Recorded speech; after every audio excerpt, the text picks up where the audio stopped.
ওকে, তো সবাই শুনতে পাচ্ছ আমাকে? শোনা যাচ্ছে? জি স্যার। আচ্ছা, তো আমরা অ্যাডভান্স রিডিং রাইটিংয়ে আছি। ইতিমধ্যে আমরা অ্যাডভান্স রিডিং রাইটিংয়ে রিডিং ওয়ানের 15টা মতো প্যাসেজ আমরা পড়েছি এবং কিভাবে প্যাসেজগুলো থাকবে, কীভাবে উত্তর করতে হবে সেই বিষয়ে একটা ধারণা পেয়েছি। এখন তোমাদেরকে 16 থেকে 25 পর্যন্ত পড়তে দেওয়া আছে। কত তারিখ পর্যন্ত?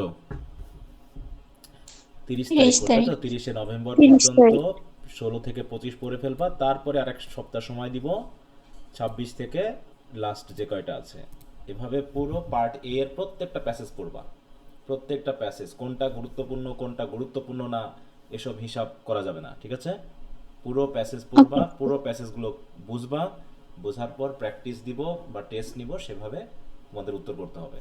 কারণ এখানে কমন পেতেও পারো, নাও পেতে পারো, এর কোনো গ্যারান্টি নাই। যেবার এবার কিন্তু দেখাচ্ছে কমন আসেনি, এর আগের বার কমন দিয়েছিল, অতএব এবার আসতেও পারে, আবার নাও আসতে পারে। এই জন্য প্র্যাকটিসটা হচ্ছে এখানে জরুরি। এবং উত্তরগুলো কিভাবে লিখতে হবে গত ক্লাসে কিন্তু বলা হয়েছে, হয়েছিল কিনা বলো? হুম। জি স্যার। আচ্ছা, তো আজকে আমরা মেইনলি আলোচনা করব হচ্ছে রাইটিং ওয়ান, মানে রাইটিং এর ব্রিফ কোশ্চেনের যে পার্টটা আছে সেটা নিয়ে। তাহলে যেহেতু পার্ট এ তে 10টা কোশ্চেন থাকবে, তার ভিতরে 5টা হচ্ছে রিডিং ওয়ানে, আর বাকি 5টা হচ্ছে কি রাইটিং ওয়ানে। রাইটিং ওয়ানে 7টা কোশ্চেন থাকবে, তার ভিতরে যে কোনো 5টা কোশ্চেনের উত্তর করতে হবে। এবং আমরা জানি এখানে সব ব্রিফ কোশ্চেন থাকে, তাই তো? পার্ট এতে কি থাকে? ব্রিফ কোশ্চেনগুলো ব্রিফ থাকে। কোশ্চেন। তাহলে তোমাদের কি অ্যাডভান্স রিডিং রাইটিং এর কি বইটা কেনা হয়েছে না, আছে না বইটা? অ্যাডভান্স রিডিং জি রাইটিং এর। স্যার। হুম। ওখানে জি রিডিং ওয়ানে চলে যাও সবাই। ওয়ানে চলে গিয়ে একটু প্রশ্নগুলোর জি দিকে একটু স্যার। তাকাও, ব্রিফ কোশ্চেনগুলোর দিকে একটু তাকাও, তাকিয়ে দেখো যে আসলে ব্রিফ কোশ্চেনগুলো ফার্স্ট ইয়ারের সাথে কতখানি লিঙ্ক আছে, এটা একটু দেখো।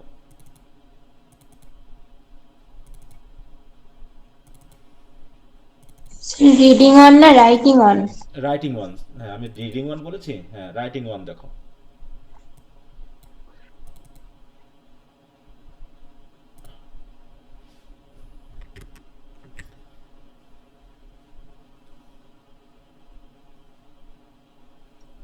স্যার ডিফারেন্স তো নেই বললেই চলে। হ্যাঁ, কয়েকটা কোশ্চেন ডিফারেন্স আছে। দেখো, এই যে আউটলাইন কি, বা হচ্ছে সেন্ট্রাল আইডিয়া কি, বা কেস স্টাডি কি। তাছাড়া হ্যাঁ, কেস বাকি দেখো, সেন্ট্রাল। হ্যাঁ অধিকাংশ প্লেজিয়ারিজম, টপিক ফুড, দেখো style, brain storming, APA, MLA, এগুলো কি ওই রাইটিং অপশনে ছিল। প্যারাগ্রাফ অংশনে যা ছিল এখানেও যা আছে ওখানেও তাই আছে, আলাদা কিচ্ছু নাই। 2-4টা কোশ্চেন বাদে সব প্রায় একই ধরনের। এবং যে কোশ্চেনগুলো এসেছে বিভিন্ন সালে, এবার যে পরীক্ষায় কোশ্চেনটা এসেছে সেটা তো তোমরা দেখছো নাকি? আছে না জি তোমাদের স্যার। কাছে? হ্যাঁ, দেখি জি একটু, স্যার। আমাকে দাও তো। কি হলো এটা?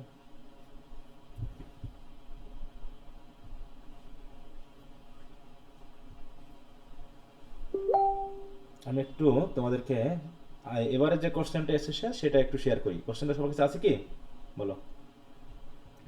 এবারের না কোশ্চেনটা আছে? স্যার। নাই? তাহলে আমি একটু শেয়ার করি, দিয়ে আমরা দেখবো যে আসলে কেমন কোশ্চেন এসেছে যা ফার্স্ট ইয়ারের সাথে পুরোপুরি মিল।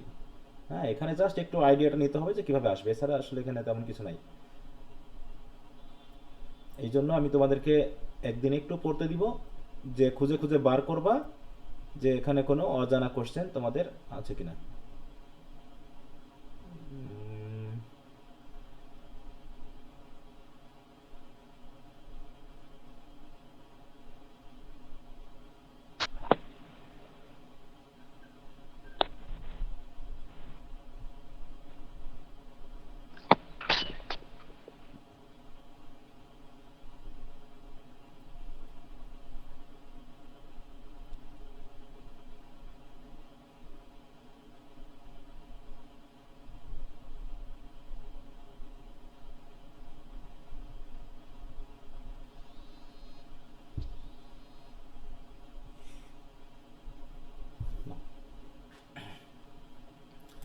আচ্ছা, তো দেখো আমি মেন গ্রুপে দিয়েছি, হয়তো তোমরা দেখছো।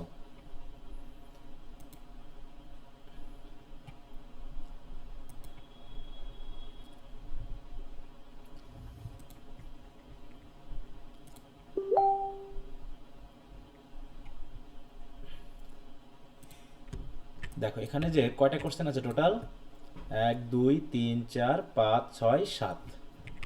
এখানে যে কোশ্চেনগুলো আছে একটাও কি ফার্স্ট ইয়ার বাদে নতুন কিছু এসেছে বলো তো?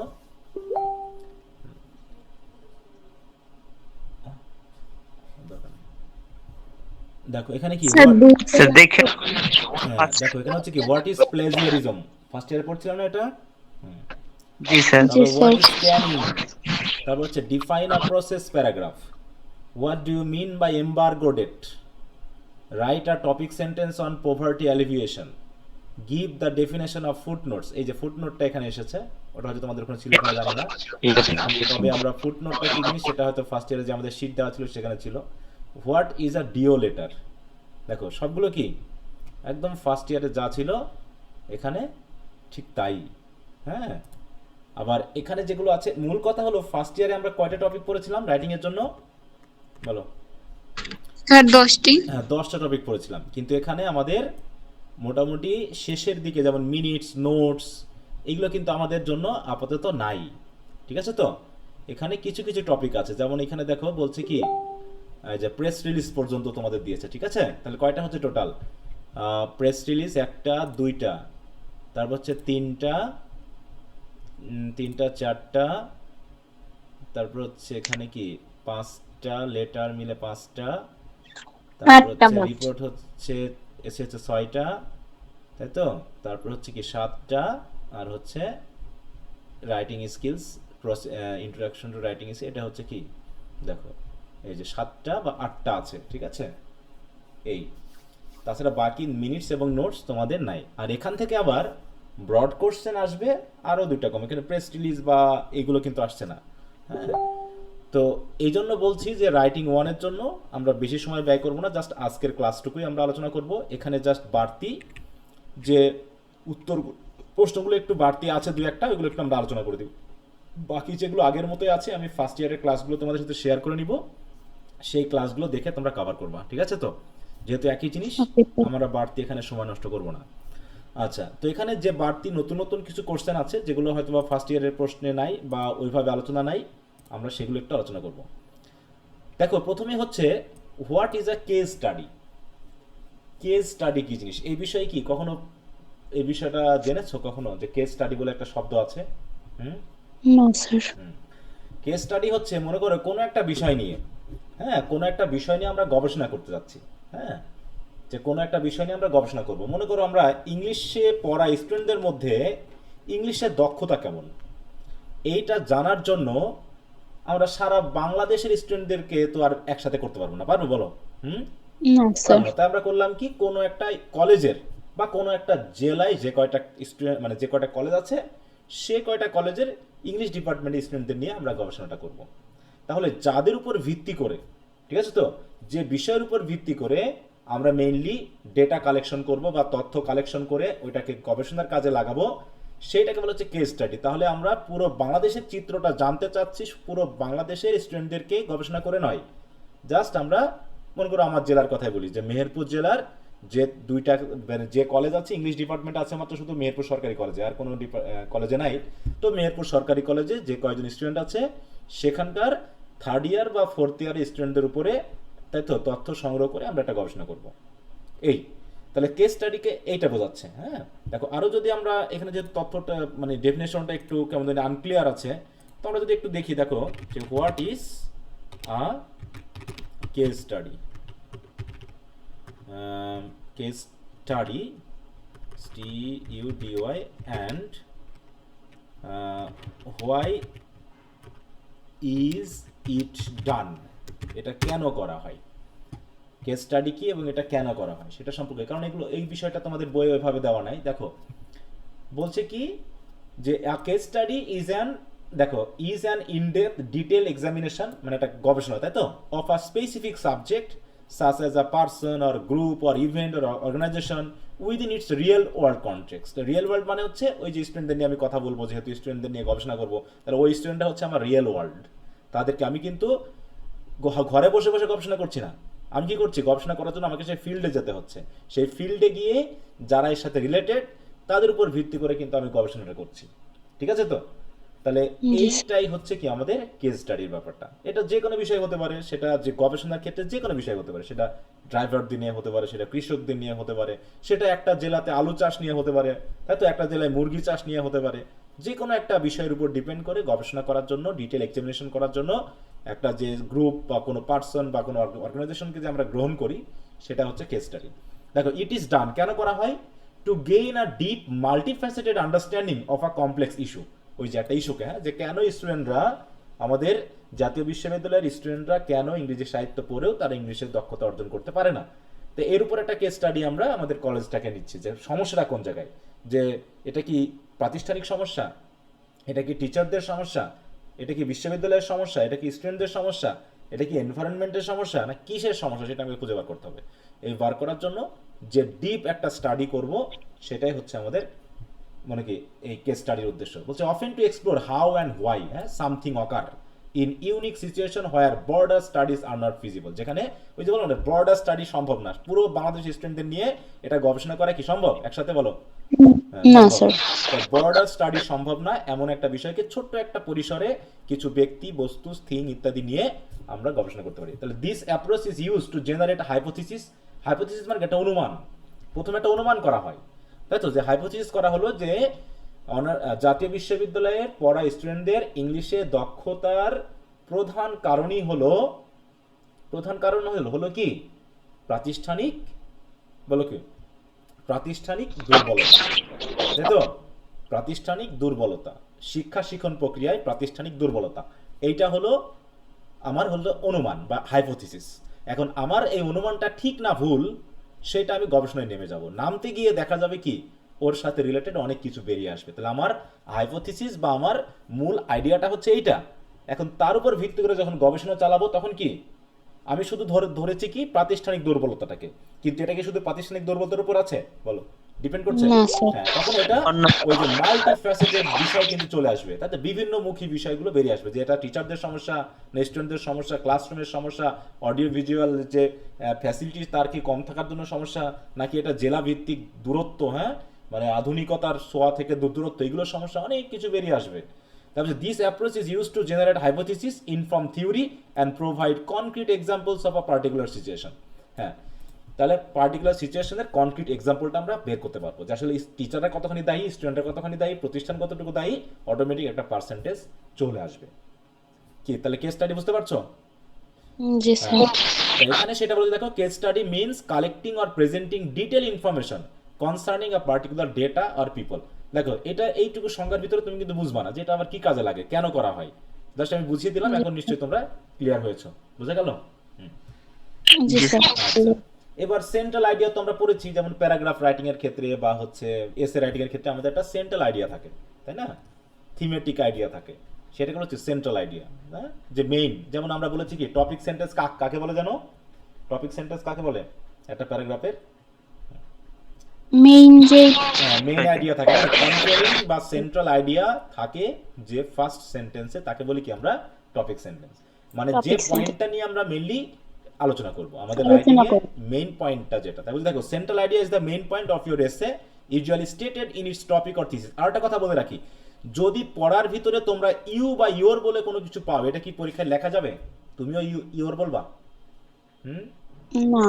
হ্যাঁ, না। এটা হচ্ছে স্টুডেন্টদেরকে বোঝানোর জন্য বইয়ে ইউ কথাটা লেখা থাকে, কিন্তু তোমরা যখন লেখবা পরীক্ষা হলে, তুমি যদি ইউ বলে সম্বোধন করো, তখন তাকে কাকে সম্বোধন করা হয়ে যাচ্ছে বলো তো?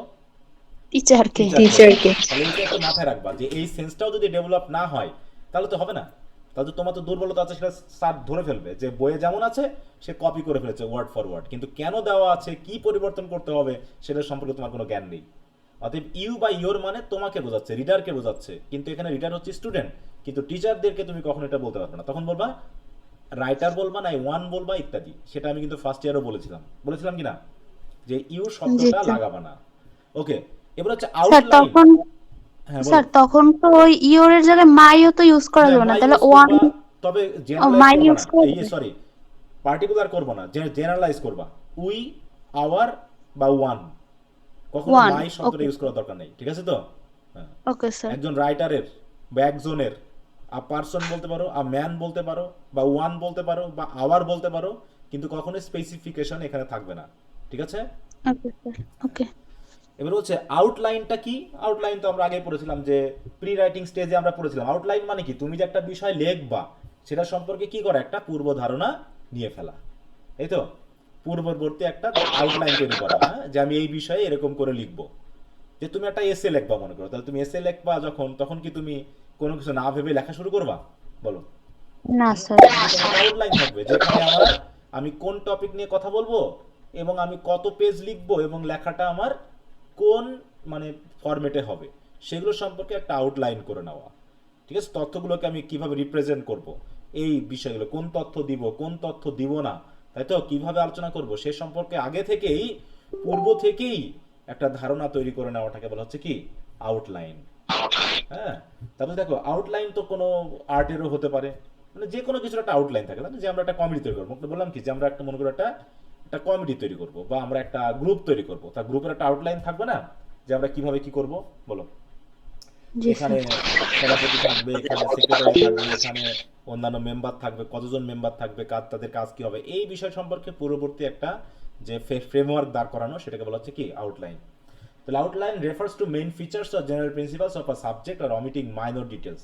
মানে জাস্ট মেইন কথাটার মেইন একটা ফ্রেমওয়ার্ক থাকবে, মাইনরগুলো তো পরে অ্যাড করা হবে। প্রি রাইটিং মানে তো আমরা বুঝি নাকি? প্রি রাইটিং মানে কি? লেখা শুরু করার আগেই আমরা যে কাজগুলো করে থাকি। লেখা শুরু করার আগে আমরা কি কি কাজ করি বলতো? হুম, আমরা কি করি? প্রথমে আমরা স্যার আমাদের একটা তথ্য আইডিয়া সংগ্রহ করি। আইডিয়া তৈরি করি, তাই না? একটা আইডিয়া ফর্মুলেট করি যে আমি এই বিষয়ে লিখবো। তারপরে সেই অনুসারে কি আমরা তথ্য সংগ্রহ করি, তাই তো, তথ্য সংগ্রহ করি এবং একটা আউটলাইন তৈরি করি যে আমি এইভাবে লিখবো। যেমন ব্রেন স্টর্মিং, এটা কোন স্টেজে পড়ে? প্রি রাইটিং স্টেজে না হোয়াইল রাইটিং স্টেজে বলো তো? প্রি রাইটিং হ্যাঁ, স্টেজে। প্রি রাইটিং স্টেজ, তাই তো। কোনো কিছু ব্রেন স্টর্মিং, থিঙ্কিং, কালেক্টিং, তাই তো, তারপর আউটলাইনিং, হ্যাঁ, তারপর হচ্ছে মানে স্পেসিফিকেশন অফ আ টপিক, এই সবগুলো কিন্তু লেখা শুরু করার আগেই করা হয়। তো এগুলো হচ্ছে প্রি রাইটিং। তারপর প্রি রাইটিং হচ্ছে সেই স্টেজ যেখানে রাইটিং শুরু করার আগে যে সকল অ্যাকশনগুলো করা হয়ে থাকে। এই বাকি তো রিভিশন কাকে বলে, প্রুফ রিডিং কাকে বলে, ডেডলাইন কাকে বলে, এডিটিং কাকে বলে, এগুলো তো তোমরা জানো নাকি? জানো না? জি জি স্যার। আচ্ছা, তাহলে ওগুলো নিয়ে আমি কথা বলছি না, ওগুলো যেহেতু আমাদের আলোচনা আছে ওগুলো দিয়ে দিব, তোমরা একটু দেখে নিবা। এবার হচ্ছে ফরম্যাট কি জিনিস? ফরম্যাট কি?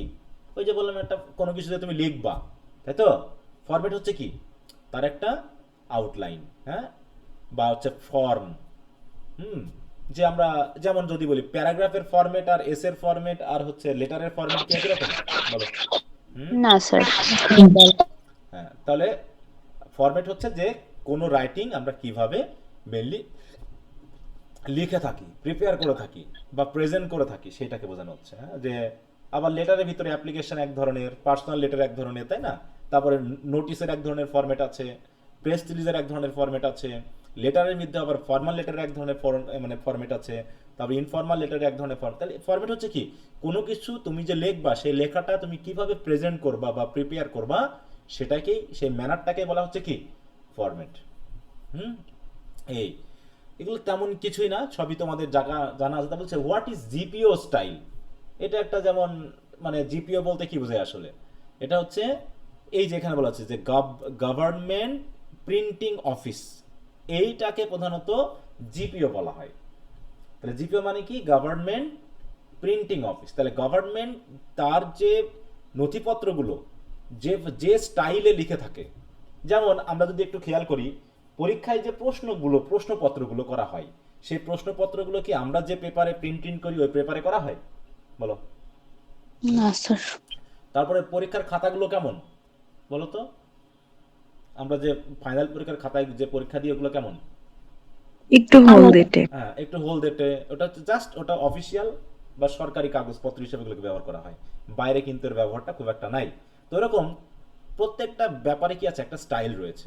তাহলে এখানে জিপিও স্টাইল বলতে দেখো, it is a writing style set by the United States government printing office style manual, হ্যাঁ, mainly use for government printing, যেগুলো শুধু গভর্নমেন্ট যে সকল প্রিন্টিং করে থাকে, প্রশ্ন বলো, তাই তো, অন্যান্য যে সকল ডকুমেন্টগুলো যেগুলো মানুষের উদ্দেশ্যে দিয়ে থাকে, সেই ফরম্যাটটাকে আমরা বলছি জিপিও স্টাইল। এবং এটা সেট করেছে কারা?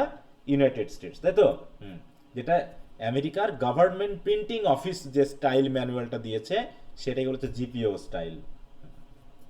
আইএসবিএন বুঝো? দেখো প্রত্যেকটা বইয়ের পিছনে, তোমাদের যে বই আছে না, দেখো ওই বইয়ের পিছনে আইএসবিএন বলে একটা ইয়া আছে, এটা বারকোডের সাথে আছে কি না বলো? জি স্যার। হ্যাঁ, তোমাদের জি, স্যার। বইয়ের পিছনে দেখো আছে, একদম পিছনে অংশে, হ্যাঁ, ওটাতে কোড, এটা একটা বইয়ের রেজিস্ট্রেশন নাম্বার কোড, তাই তো?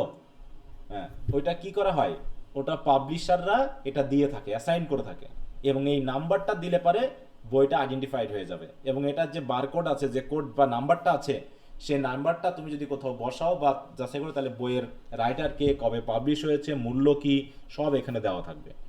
ঠিক আছে? তারপরে দেখো, দেখো, it is a unique number assign to each book by its publisher to help you identify, হ্যাঁ, টু হেল্প ইউ আইডেন্টিফাই, তোমাকে আইডেন্টিফাই করতে সাহায্য করে। ইট লুকস লাইক কেমন, আইএসবিএন এরকম দিয়ে একটা সংখ্যার ব্যাপার থাকে, but a 13 digit number format can also, দেখো, বি মেড টুডে, মানে এইরকম একটা আইএসবিএন। আইএসবিএন এর ফুল মিনিং জানো? ফুল মানে ফুল ইয়াটা কি বলো? না স্যার। দেখো, ফুল ফর্ম, দেখো, ইন্টারন্যাশনাল স্ট্যান্ডার্ড কি দেওয়া আছে, বুক নাম্বার। দেখো আইএসবিএন নাম্বার যদি আমরা একটু দেখি কেমন থাকে, আইএসবিএন নাম্বার কোন একটা বইয়ের পিছনে, এই দেখো এরকম ভাবে দেওয়া আছে না, এই যে এটা হচ্ছে আইএসবিএন নাম্বার, এই যে দেখতে পাচ্ছ, এইভাবে দেওয়া থাকে। তোমাদের কারো যদি বই থাকে একটু দেখতে পারো। জি স্যার, বইয়ের পেছনে আছে, হ্যাঁ, পিছনে দেখছি। আছে, প্রত্যেকটা বইয়ের পিছনে মোটামুটি আছে বলে আমি মনে করি, তোমাদের যে বইগুলো আছে ফ্রেন্ডস বুক কর্নারে বা এদের থাকলে এগুলো আছে আর কি দেওয়া। তাহলে এগুলোকে বলছি কি আমরা আইএসবিএন। তাহলে আইএসবিএন হচ্ছে কি, এটার ফুল ফর্ম কি, international international states international standard book number. এটা ভুল করলে হবে না, দেখো, স্ট্যান্ডার্ড বুক নাম্বার, তাই তো, ইন্টারন্যাশনাল স্ট্যান্ডার্ড বুক নাম্বার। এই যে international standard book number is a unique 10 or 13 digit number that identifies a specific edition of a book or other monograph.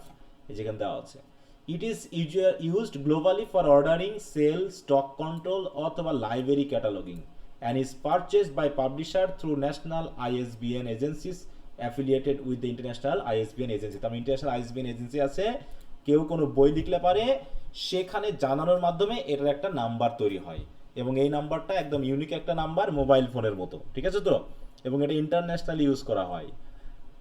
কি বোঝা গেল?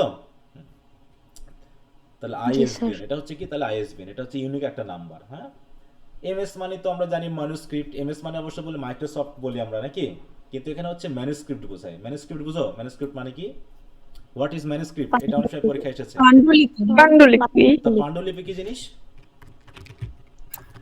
যেখানে বইয়ের অরিজিনাল কপিটা লেখা হয়। না, কথাটা ওইভাবে বললে হচ্ছে না, বলো, কেউ একজন বলো কি ম্যানুস্ক্রিপ্ট কি?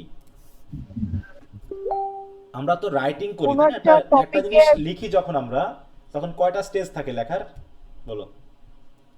রাইটিং স্টেজ, ওয়াইল রাইটিং স্টেজ, সেখানে রয়েছে কি post writing stage. Post writing স্টেজে হচ্ছে পাবলিশ করা, তাই না? সে পাবলিশ করার ঠিক মুহূর্তে, যে বইটা তুমি পাবলিশ করার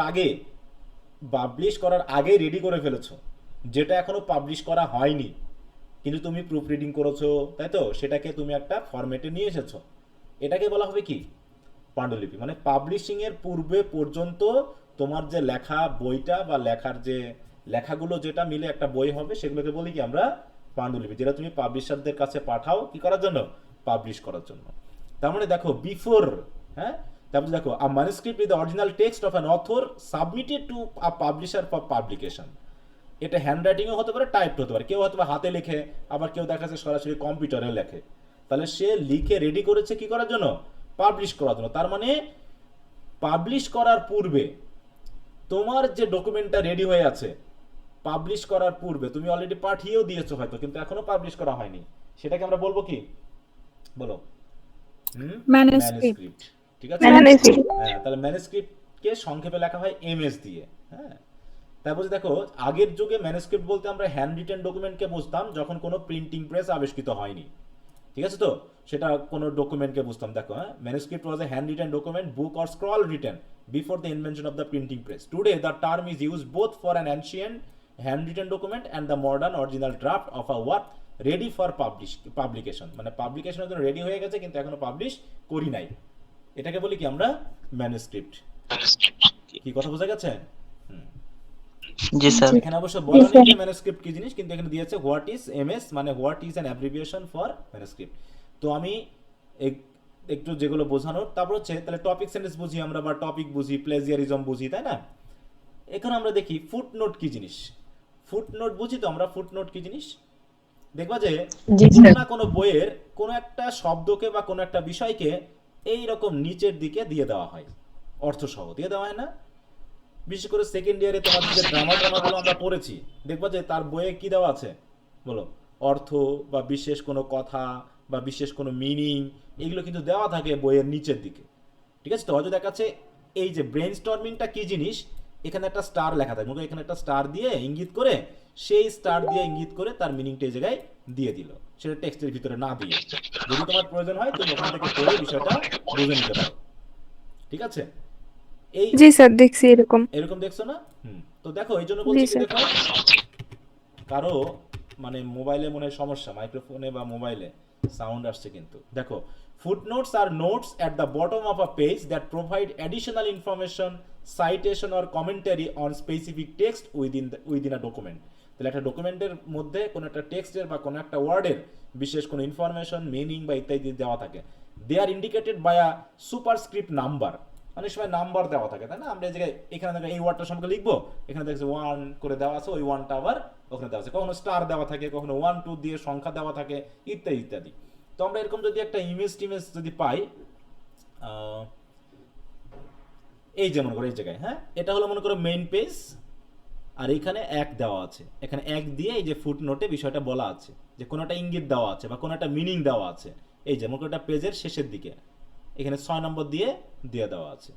তো এইভাবে করে কোনো বইয়ের মধ্যে বা কোনো পেজে মনে করো এরকম একটা পেজ থাকবে, সেই পেজের নিচের দিকে আমাকে ফুটনোটটা দিয়ে দেওয়া হয়।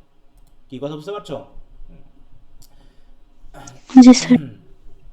কোথায় হারালাম? এই যে তাই বলছে footnotes are a type of notes mainly place at the bottom of every page to give a comment or cite a reference for a designated part of the text. তাহলে নির্দিষ্ট যে টেক্সট আছে সেই টেক্সটের পার্টে আমরা কি করতে পারি, একটা সাইটেশন বা একটা কমেন্ট আমরা দিতে পারি। তাহলে যেহেতু এটা একদম ফুটনোটে দেওয়া হয়, আবার কম্পিউটারে কি ফুটনোট থাকে না অনেক সময়, এমএস ওয়ার্ডে বলো, দেখো ইনসার্টে গেলে কিন্তু আমরা ফুটনোট পাই, তাই না?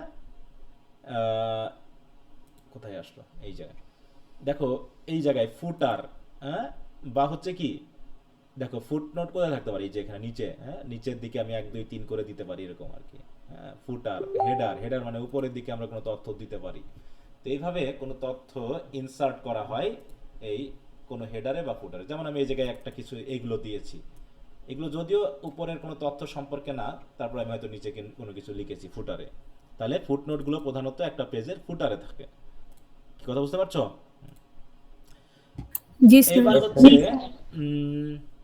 দেখো বিভিন্ন স্টাইল আছে রাইটিং এর, এপিএ স্টাইল, এমএলএ স্টাইল, হ্যাঁ এগুলো কি আমরা ফার্স্ট ইয়ারে পড়ছিলাম বলো? জি স্যার।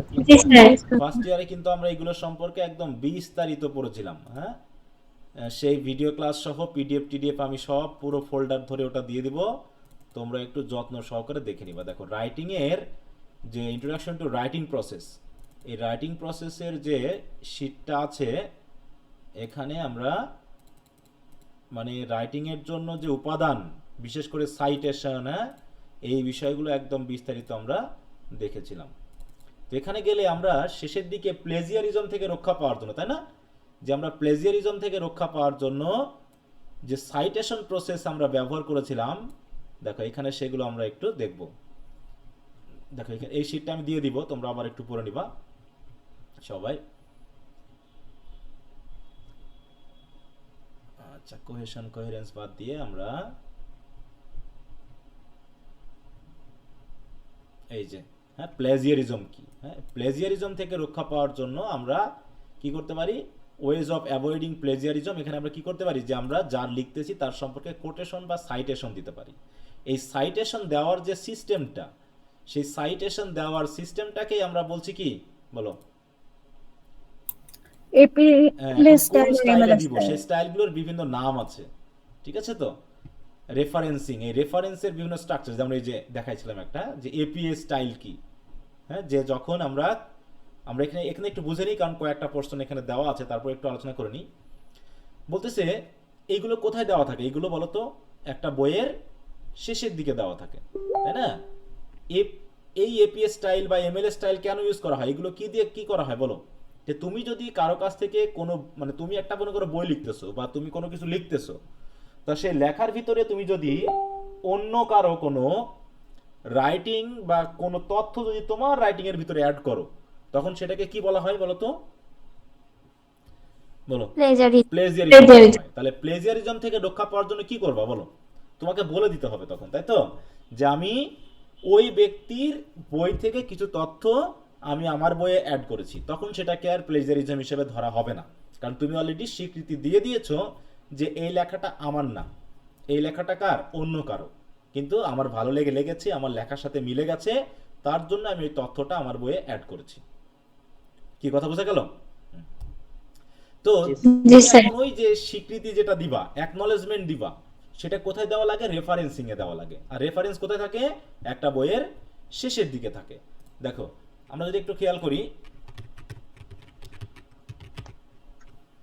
রেফারেন্সিং দেখো এইভাবে দেওয়া থাকে, কোন একটা বইয়ের শেষের দিকে, শেষ পেজে এই যে এরকম দেওয়া থাকে, রেফারেন্স দিয়ে এরকম করে দেওয়া থাকে। কখনো কি খেয়াল করছো কোনো বইয়ের এই ব্যাপারগুলো?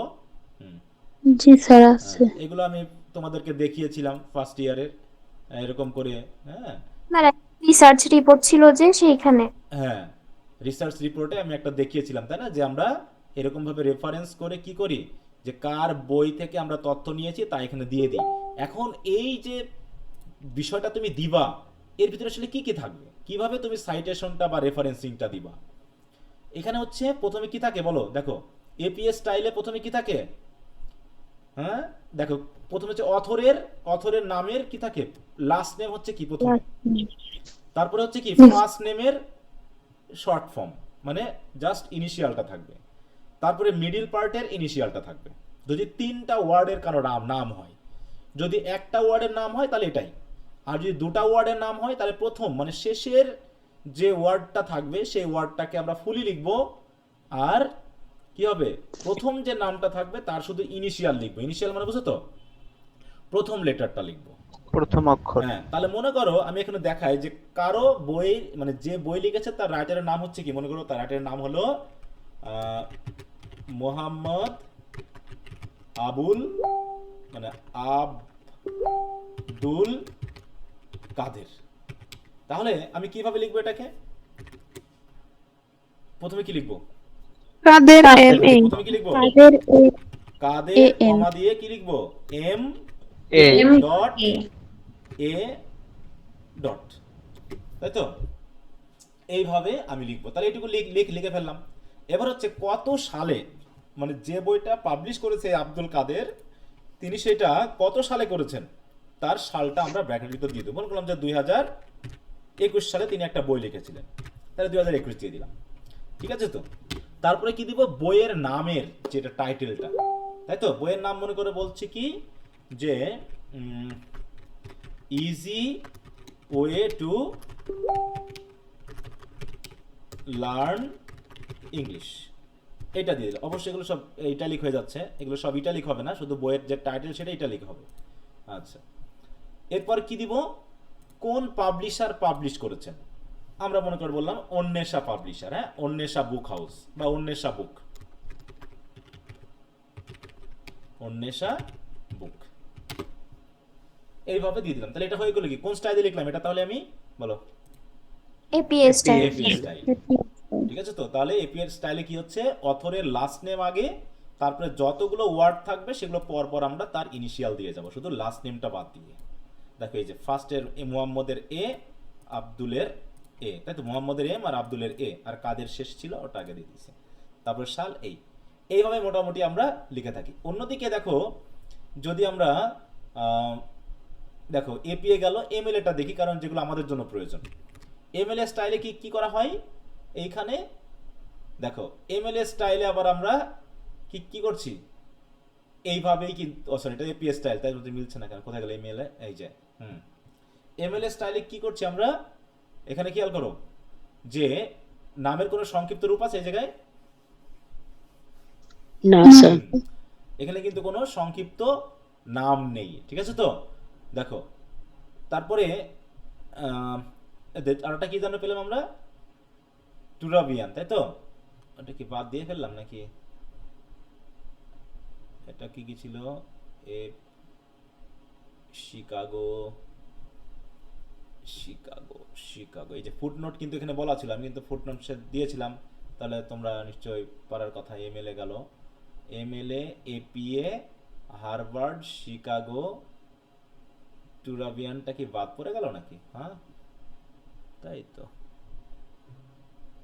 ওই যেখানে আছে শিকাগোর ভিতরে, আমি এই জন্য খুঁজতে, দেখো শিকাগো, হ্যাঁ এটাই হচ্ছে কি টুরাবিয়ান নামে পরিচিত, শিকাগো, এই যে শিকাগো। দেখো এখানে কি হচ্ছে, এইভাবে আমরা পুরো নামগুলো দিয়ে রাখতেছি। হ্যাঁ দেখো এখানে কোনো সংক্ষিপ্ত রূপ আছে বলো, না স্যার। এখানে কিন্তু কোনো সংক্ষিপ্ত রূপ নেই। তাহলে এখান থেকে যদি আমরা একটু দেখি যে এমএলএ স্টাইল অফ রেফারেন্সিং, তাহলে এখানে কি করা হয়,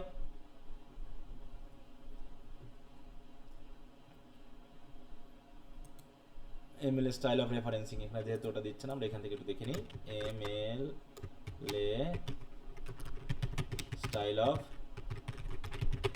স্যার MLA। ও আচ্ছা এমএলএ, তাই তো, দেখছি উল্টা গেছে, এমএলএ, হ্যাঁ বলছি এক লিখতেছি আর এক নাকি, হ্যাঁ তো দেখো এই যে এমএলএ মানে modern language association style of documentation style, এইখানে খেয়াল করে ইনটেক্স সাইটেশনে যেটা থাকে, দেখো ওয়ান অথর, দেখো লাস্ট নেম, কি হচ্ছে place the author's last name and the page number in parenthesis, হ্যাঁ টু অথর থাকলে পরপর দুটো নাম আমরা সাজিয়ে দিব, নো অথর থাকলে তো এটা গেল। হ্যাঁ তাহলে এরকম ভাবে এমএল এর যদি আমরা একটু ইমেজ দেখে আসি, এমএলএ স্টাইলের দেখা যাচ্ছে না, দেখো জাস্ট আমরা লাস্ট নেমটা আগে দিয়ে দিচ্ছি, তারপরে নামগুলোর কিন্তু কোনো সংক্ষিপ্ত রূপ নেই, আছে সংক্ষিপ্ত রূপ কিন্তু এমএলএ তে ইউজ করা হচ্ছে না, দেখো এখানে কোনো সংক্ষিপ্ত রূপ কিন্তু নাই, কি দেখতে পাচ্ছ তো, দেখো এইখানে একটু অস্পষ্ট লাগতেছে, এখানে দেখো তো কোনো কি সংক্ষিপ্ত রূপ আছে এখানে, না স্যার, নাই। পূর্ণরূপ। তাহলে না, এখানে স্যার। পার্থক্যটা তোমরা সেটাই দেখবা, দেখো এই জায়গায় যদি আমরা একটু আগে এপিএ বলি, কি দেখো এমএলএ এপিএ, ওইখানে এই জায়গায় মেনলি যেটা বলা আছে মেনশন দ্য ডিফারেন্স, দুটো একই ঘটনা প্রায়, বলছে এমএলএ স্টাইলে কি করা হয়, author's full name first and last spelled out, spelled out মানে কি পুরোটা লেখা হয়, হ্যাঁ কিন্তু এপিএ স্টাইলে কি করা হয়, শুধুমাত্র অথরের লাস্ট নেমটা পুরোটা লেখা হয়, কিন্তু ফার্স্ট নেমগুলো রিডিউস টু ইনিশিয়াল, সেগুলো ইনিশিয়ালে লেখা হয়। তাহলে এই ক্ষেত্রে যদি আমি মনে করো, কোথায় ফেললাম, ও আব্দুল কাদের, তাই তো, ওর মনে করো আমি একটা বই মোহাম্মদ, এটা আমি কিভাবে লিখবো তাহলে এখন বলো তো, প্রথমে কি লাস্ট নেমটা আমি পুরোটা লিখবো, তাই তো, কাদের। Yes, sir. কাদের লিখবো, তারপর কি মোহাম্মদ আব্দুল, কি ঘটনা ঘটবে পরপর আমরা বসিয়ে দিব, ঠিক আছে তো, ওগুলো আমরা কিন্তু তারপরে বাদ দিব না, তারপরে কি করবো আমরা ওগুলোকে বসিয়ে দিব, বসিয়ে দেব। দেখো ফার্স্ট হোক লাস্ট হোক সবগুলো কি স্পেলড আউট করা হয়, এখানে কোনো সংক্ষিপ্ত রূপ থাকে না। তো এখন পার্থক্য হচ্ছে কোনটা কোথায় ব্যবহার করা হয়, দেখো it is a citation style used for arrangement and punctuation of footnotes and bibliographies in your papers, it focuses on providing guidelines for essays, research paper, theses and thesis and other types of academic writing. এখন style এটা তো বুঝলাম, এটা তো সব কাজতে করা হয়, তাহলে টুরাবিয়ান স্টাইলে কি করা হচ্ছে, টুরাবিয়ান সাইটেশন রেফারেন্স স্টাইল,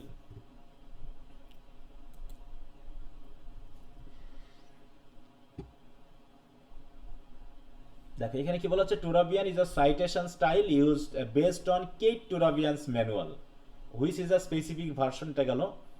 এখানে কি করা হয়, দেখো এখানে মেনলি ফুটনোট এবং এন্ড নোটের ব্যাপারটা বেশি গুরুত্ব দেওয়া হয় এখানে, হ্যাঁ এখানে যদি একটা এক্সাম্পলটা দেখানো যেত, এগুলো ইমেজগুলো কেমন ক্লিয়ার হচ্ছে না,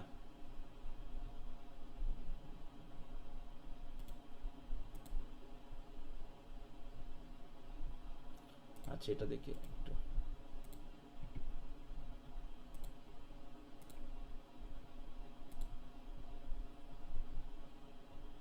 হ্যাঁ, তো দেখা যাচ্ছে না।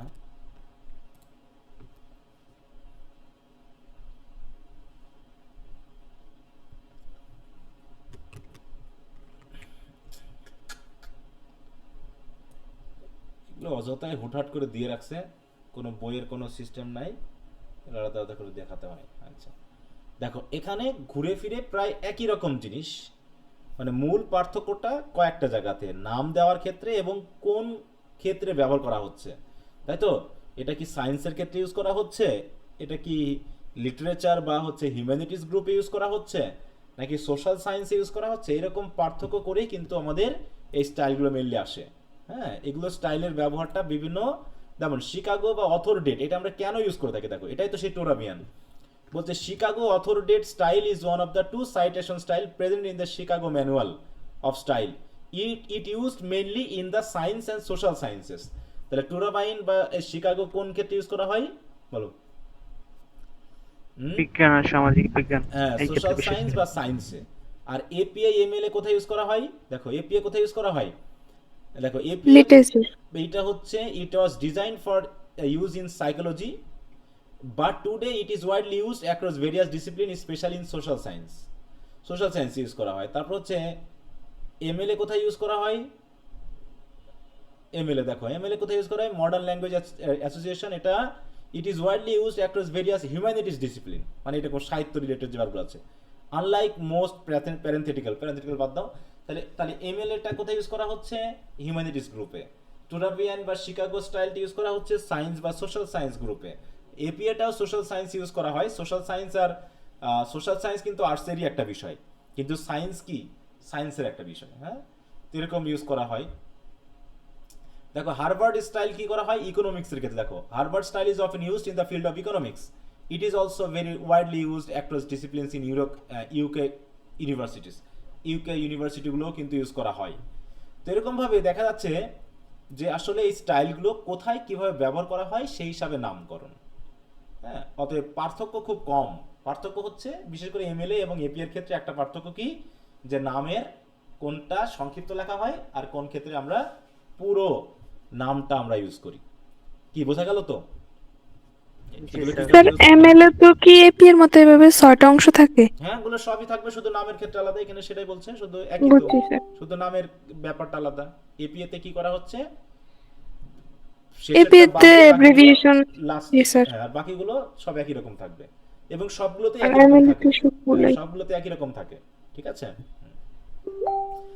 এরপর হচ্ছে পাংচুয়েশন মার্কেট, তোমরা জানো। তাহলে এই যে এইগুলো যে আমরা পড়লাম, এগুলো অধিকাংশই আমাদের ফার্স্ট ইয়ারের যে বই, বরং ফার্স্ট ইয়ারের বই আরো কিছু বাড়তি দেওয়া আছে। দুটা বই একসাথে পড়বা, ঠিক আছে তো, সমন্বয় করে তোমরা পড়বা, তাহলে ভালো হবে। এবার বাকি যেগুলো আছে এগুলো সবই তোমাদের ফার্স্ট ইয়ারের বইয়ের সাথে অলরেডি লিঙ্কড আছে। যেমন paragraph, what is paragraph, topic sentence কি, সাপোর্টিং সেন্টেন্স কি, কনক্লুডিং সেন্টেন্স কি, কন্ট্রোলিং আইডিয়া কি, তাই না? তারপরে প্যারাগ্রাফের কি কি এলিমেন্টগুলো থাকে, তারপর হচ্ছে জেনারেল স্ট্রাকচার কি হয়, হ্যাঁ 3 part structure, introduction, body and conclusion থাকে। ইন্ট্রোডাকশন কি, বডি কি, কনক্লুশন কি, ট্রানজিশন মার্কার কি পড়েছিলাম না আমরা, ট্রানজিশন মার্কার কি কি কি হয় ওগুলো। তারপর হচ্ছে তোমার আর কি জানো, একটা জিনিস বলতে গেলাম, ভুলে গেলাম, মনে পড়তেছে না, যাই হোক আসুক। হ্যাঁ, তো দেখো এখানে ট্রানজিশন মার্কার হিসেবে আমরা যে লিঙ্কার্স গুলো পাই, কি কি প্যারাগ্রাফে পাই, যে লিঙ্কার্স কি, ডিসকোর্স মার্কার কি, যে টার্মিনেটর, এটা বলতে চাচ্ছিলাম। হ্যাঁ, টার্মিনেটর কি, তাই তো, শেষের যে কনক্লুশনের যে সেন্টেন্সগুলো ইউজ করা হয় এগুলোকে টার্মিনেটর বলা হয়।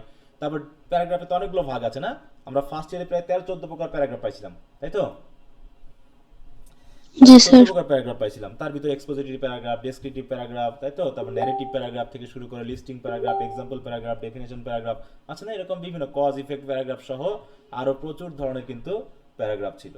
আবার প্যারাগ্রাফ অনুসারে কিন্তু আলাদা আলাদা ট্রানজিশন মার্কার বা লিঙ্কার্স আছে না, এরকম যে কজ ইফেক্ট প্যারাগ্রাফে কি ধরনের ইউজ করা হয়, লিস্টিং প্যারাগ্রাফে কি ধরনের লিঙ্কার্স ইউজ করা হয়, তারপর হচ্ছে ডেফিনেশন প্যারাগ্রাফে কি কি ইউজ করা হতে পারে, হ্যাঁ, বা হচ্ছে কন্ট্রাস্ট এন্ড কম্পারিজন প্যারাগ্রাফে কি কি ধরনের লিঙ্কার্স ইউজ করা হয়। এগুলো কি ফার্স্ট ইয়ার পড়ছিলা বলো?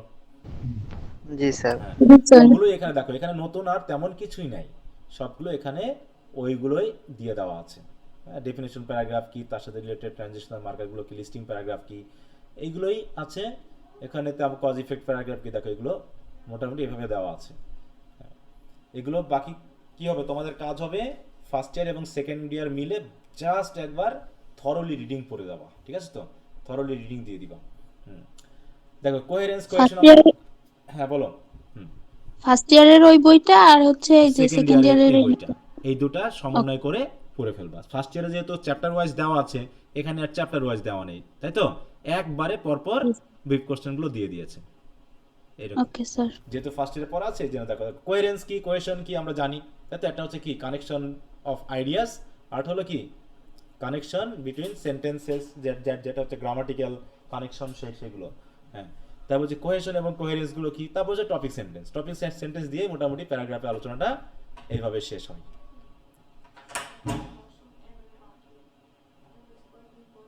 দাও যদি বলে। তো একবার একটু প্যারাগ্রাফের প্রশ্নগুলো একটু নাও, স্ক্যান করে ফেলো সবার, যাদের কাছে বই আছে। যদি কোনোটায় সমস্যা থাকে একটু বলো। প্যারাগ্রাফের যে কোশ্চেনগুলো, এই কোশ্চেনের বাইরে আশা করি আর আসে না, অতএব বেশি টেনশন করার কিছু নাই যে স্যার আরো পড়বো কিনা। এইখানে যেগুলো আছে ফার্স্ট ইয়ারের সমন্বয়ে যেটুকু হয় এগুলো পড়ে ফেলবা। আমি তো নির্দিষ্ট করে দিবই, সাজেশন করে বা বইয়ের উত্তর করে আমি দিব, কিছু জিনিস আছে সেগুলো দিব, কিন্তু আপাতত এগুলো পড়ে তোমরা বুঝে নিবা। দেখো প্যারাগ্রাফে যদি কারো কোনো প্রবলেম থাকে একটু বলবা, 2 মিনিট সময় দিলাম।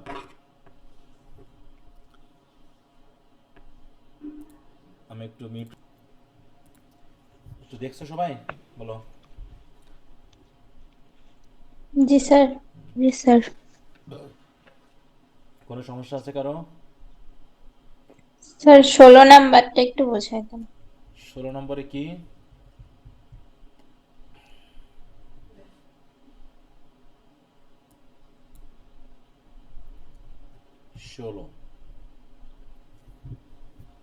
ট্রানজিশন, তাই তো? ট্রানজিশন মানে হচ্ছে কি লিঙ্কার্স, তাই তো? বিশেষ করে দেখাচ্ছে যে তুমি শেষের দিকে যেগুলো আনবা, এখানে হচ্ছে name transition from speech body into conclusion. তার মানে তুমি যখন একটা প্যারাগ্রাফ লেখো, প্যারাগ্রাফের বডির সাথে কনক্লুশন লিংক করার জন্য আমরা কি ট্রানজিশন মার্কার নিয়ে আসি বলো? আমরা যখন কনক্লুশন শুরু করি তখন কি দিয়ে শুরু করি? আমরা লিখি না ইন কনক্লুশন বা ইন সামারি, ইন শর্ট, লিখে না, এগুলো দিয়েই তো আমরা শুরু করি নাকি? জি স্যার। দেখো যদি আমরা একটু একটা এসেতে চাই মনে করো, হ্যাঁ, an essay format for IELTS writing, আচ্ছা জেনারেল দিকে। আচ্ছা এখানে যদি আমরা কোনো একটা, সরি ওখানে ক্লিক দিলাম কেন, ইমেজ চলে আসবে। দেখো প্রত্যেকটা এসে বা প্যারাগ্রাফে আমরা না,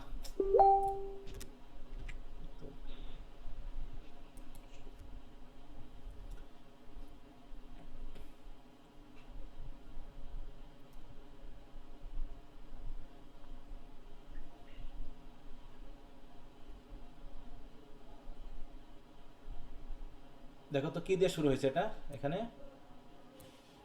মনে করো এটা একটা এসে, তাই না? এসে এর এগুলো হচ্ছে বডি, এটা হচ্ছে ইন্ট্রোডাকশন, এই পুরো এটা হচ্ছে ইন্ট্রোডাকশন, আর এগুলো হচ্ছে কি, এগুলো হচ্ছে বডি।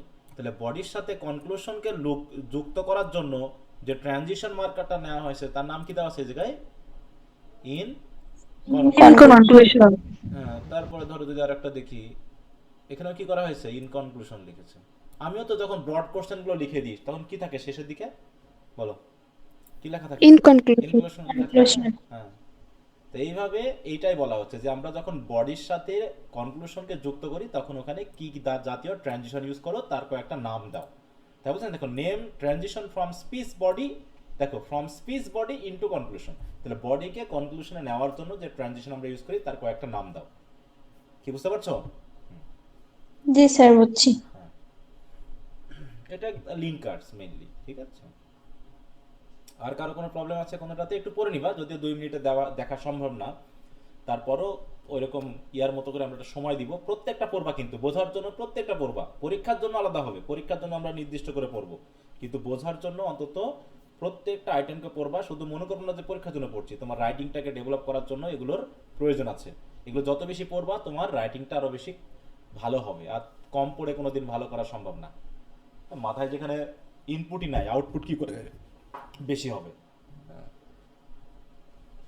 আচ্ছা, এরপর আমরা এসেতে চলে আসি। হ্যাঁ, এসেটা কি বলো তো? এসের কয়টা পার্ট থাকে বলো তো? এসের পার্ট কয়টা থাকে? এসের পার্ট কয়টা থাকে? 3টা। কি কি?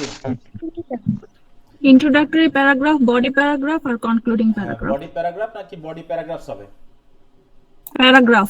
প্যারাগ্রাফ। কারণ বডিতে কমপক্ষে 3 বা ততোধিক, তাই না, এরকম প্যারাগ্রাফ থাকবে। টোটাল 5টা প্যারাগ্রাফ থাকতে হবে। একটা হবে কনক্লুডিং প্যারাগ্রাফ, একটা হবে ইন্ট্রোডাক্টরি প্যারাগ্রাফ, আর মাঝখানে বডি 3টা প্যারাগ্রাফ থাকবে। কিন্তু আমরা বলতেছি মেইনলি 3টা পার্ট, একটা হচ্ছে ইন্ট্রোডাকশন, বডি এবং কনক্লুশন। তাহলে ইন্ট্রোডাকশন এসে কি, বা ইন্ট্রোডাকশন অফ এসে কি? বলছে introduction is the very first paragraph of an এসে, তাই না? এখানে ফার্স্ট প্যারাগ্রাফে কি কি থাকে জানো? এখানে একটা লিড সেন্টেন্স থাকে, তাই না? তারপরে কি থাকে? একটা থিসিস স্টেটমেন্ট থাকে।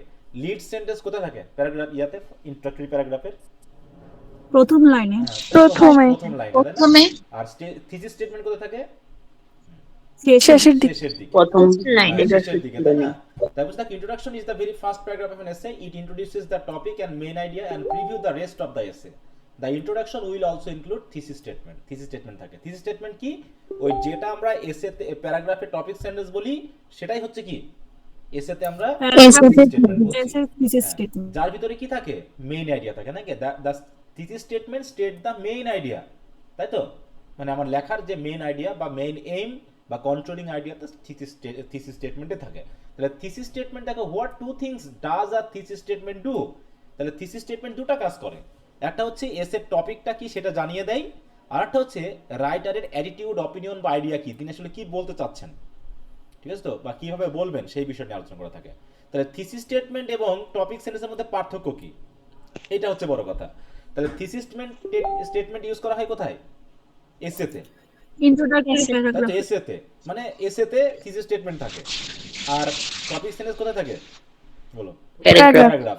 এই হলো মেইনলি পার্থক্য। তাছাড়া তাদের মধ্যে সিমিলারিটি হলো একই, যে they actually represent the main idea আর controlling idea of the writing. Writing এর মেইন আইডিয়া বা কন্ট্রোলিং আইডিয়া থাকে। আচ্ছা, এবার অডিয়েন্স কারা বলো? What is audience in writing? Audience কারা? যারা রিডার। যারা পড়বে, তাই না? মনে করো আমি একটা ইয়া লিখেছি, স্টুডেন্টদের মানে ছাত্রছাত্রীরা কিভাবে ভালো রেজাল্ট করতে পারে তার একটা মনে করো লেখা আমি লিখেছি। এটা কাদের জন্য? স্টুডেন্টদের জন্য। স্টুডেন্টদের, তাই না? কারণ এটা তো আর কৃষকদের জন্য হবে না, বা যারা রিক্সা চালায় তাদের জন্য না, বা হচ্ছে ব্যাংকে যারা চাকরি করে তাদের জন্য না, এটা হচ্ছে স্টুডেন্টদের জন্য। তার মানে তুমি যে রাইটিংটা করবা সেই রাইটিংটা কাদের জন্য, সেইটাই হচ্ছে আমাদের অডিয়েন্স। এই অডিয়েন্সকে আমরা আবার টার্গেট অডিয়েন্স বলতেছি। মানে একজন রাইটার যখন কোনো কিছু লেখে তখন কারা পড়বে, কাদের জন্য এই লেখাটা, সেই তাদেরকে আমরা বলে থাকি কি অডিয়েন্স বা টার্গেট অডিয়েন্স। ঠিক আছে? তারপর দেখো, অডিয়েন্স বা target audience of an essay is the group of people you want to educate or persuade. মানে যাদের উদ্দেশ্যে তুমি লিখতেছো, যাদেরকে তুমি কিছু শেখাতে চাচ্ছ, বা যাদেরকে তুমি কিছু জানাতে চাচ্ছ, তাই তো? তারাই হচ্ছে আমার টার্গেট অডিয়েন্স। ওকে, তার বলছে কি লিড সেন্টেন্স কি, সেটা তো আমরা বুঝতেছি যে একদম, তাই তো? Lead sentence is the sentence that leads the rest of the paragraph, তাই তো? আমার first sentence. What is the difference between lead? কিন্তু দুই জায়গায় ইউজ হয়, একটা হচ্ছে রিপোর্টে, একটা হচ্ছে কি এসেতে, তাই না? এসেতে।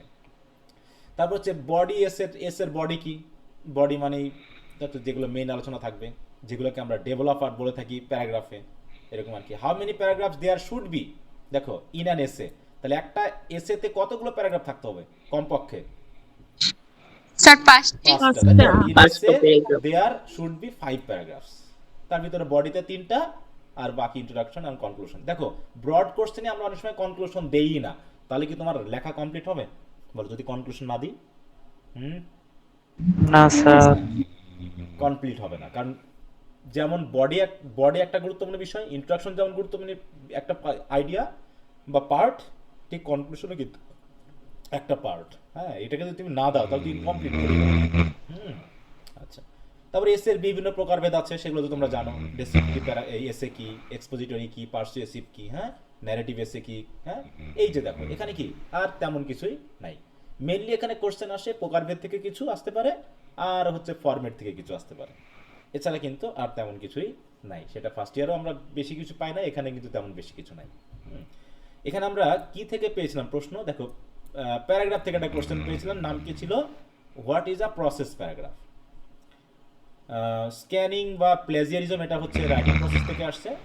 এমবার্গো ডেট এটা কার সাথে রিলেটেড বলো তো, এমবার্গো ডেট বা এমবার্গো? Press release. প্রেস রিলিজের সাথে রিলেটেড। দেখো এই যে definition of, give the definition of footnote. Footnote পেয়েছি, লেটার থেকে পেয়েছে ডিও লেটার। হ্যাঁ, একদম খুবই নর্মাল বা ইজি ধরনের কোশ্চেন। এবার আসলাম কোশ্চেন, তো আমরা জানি ফর্মাল লেটার কি, তাতে ইনফর্মাল লেটার কি। তোমরা এবার পরীক্ষাতে এসেছিল ফর্মাল ইংলিশ এবং ইনফর্মাল ইংলিশ কি, তাই তো? এরকম আসছিল না? আর সবাই কি করছে পরীক্ষায়, কি লিখে আসছে? সবাই পরীক্ষায় লিখে আসছে কি ফর্মাল রাইটিং আর ইনফর্মাল রাইটিং এর না, এটা দিছি রাইটিং করলে তা হতো, সবাই লেটার লিখে আসছে। আমরা তো খাতা দেখছি, ঠিক আছে? তো আমি তো খাতা দেখছি প্রায় কত 200 প্রায় 300-র কাছাকাছি খাতা দেখছি, সেখানে অধিকাংশ দেখছি এই উত্তরটা লিখেছে ঠিক আছে, কিন্তু ইংলিশ দিয়ে না। তারা হয়তো লেটার পড়ে গেছিল, ফর্মাল লেটার এবং ইনফর্মাল লেটার, সেটা লেটার দিয়ে লিখে আসছে। হ্যাঁ, ওখানকার টপিকগুলো তুমি ইউজ করতে পারো, কিন্তু লেটার না দিয়ে তুমি ইংলিশ লেখো, তার মানে হতো সে লেটারই লিখে আসছে পুরো। ঠিক আছে, তাহলে কি নাম্বার দিব আমরা? হ্যাঁ, নাম্বার কি হবে? কি ব্যাপার, কেউ কি ঘুমিয়ে টুমিয়ে গেছো নাকি? হ্যাঁ, মনে হচ্ছে নাক ডাকতেছো। হাই হাই হাই, পুরো ওপেন করে নাক ডাকতেছো, তাহলে তো বিপদ।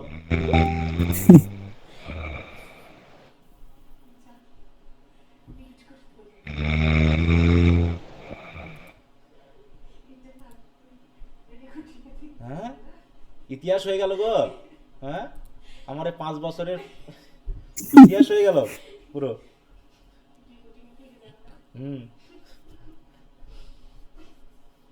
আর কেউ ঘুমাচ্ছ? না স্যার। যাক যাক।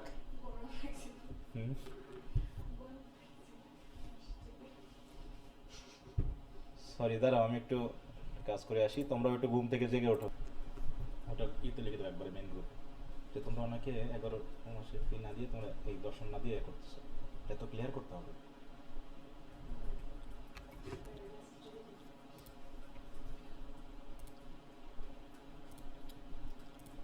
আচ্ছা, সবাই কি জেগে টেগে আছো তো? জি স্যার। স্যার আমরা জেগে আছি। চোখে মুখে পানি দিয়ে নাও। আচ্ছা, এবার আসছি লেটারে। আমরা তো লেটার পড়েছিলাম, ওই জন্য বলছিলাম যে ফর্মাল লেটার বা ইনফর্মাল লেটারের ব্যাপারগুলো আছে। হ্যাঁ, তো এখানে দেখো তেমন কিছু নাই। বিজনেস লেটার কি ছিল, তারপর সে লেটারের যে ফরম্যাটগুলো ছিল আমরা তো ফার্স্ট ইয়ারে পড়েছিলাম, সেই ফরম্যাটগুলো তোমরা একটু দেখে নিবা।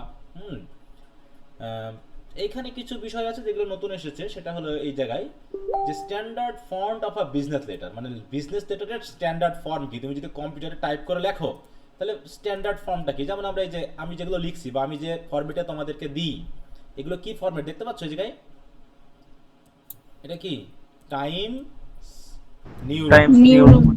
হ্যাঁ সরি, এটা হচ্ছে কি টাইমস নিউ রোমান, তাই তো? তাহলে এটা হচ্ছে মোটামুটি একটা ফর্মাল ইয়া হতে পারে, কারণ এই যে আমি যেগুলো দিয়েছি সবই কিন্তু টাইম নিউ। এই ফন্টটা আমার খুব ভালো লাগে দেখতে। আর কোনো ফন্ট অতটা স্টাইলিশ ফন্টগুলো স্টাইলে ইউজ করা হয়, কিন্তু ফর্মাল রাইটিং এর জন্য মনে হয় এই ফরম্যাটগুলোই বেশ ভালো, তাই তো? হ্যাঁ, এইটাই বেশি ব্যবহার করে, খুবই সুন্দর লাগে এবং এগুলো ওইগুলোই দেওয়া আছে। তারপর দেখো এখানে standard font for business letter is Times new Roman. এগুলো আসলে এবং সাইজ হচ্ছে 12 সাইজ, যেগুলো আমি তোমাদের লিখে দিয়েছি প্রশ্নগুলো 12 সাইজে মেইনলি। হ্যাঁ, এবার হচ্ছে ফলো আপ লেটার কি, থ্যাংক ইউ লেটার কি, এটা তোমরা বুঝতে পারছো। ফলো আপ লেটার মানে বুঝো তো? মনে করো বিশেষ করে ফলো আপ কাজটা পারে কারা জানো ঠিক মতো করতে বা করে, কাদের সাথে রিলেটেড? বিশেষ করে বীমা কোম্পানির লোকেরা কিন্তু খুব ফলো আপ করে, বুঝতে পারছো? বীমার লোকের সাথে কোনদিন যুক্ত হয়েছে বলো? বীমা টিমা করেছো কোনোদিন? না স্যার। না স্যার। আচ্ছা, স্যার বীমা বলতে কি বুঝেছেন? বীমা জীবন বীমা করে না, জীবন বীমা মানে ডিপিএস এর মতো নাকি? ডিপিএস না, ওটা তো আলাদা জিনিস। হায় হায়, এটা হচ্ছে জীবন বীমা।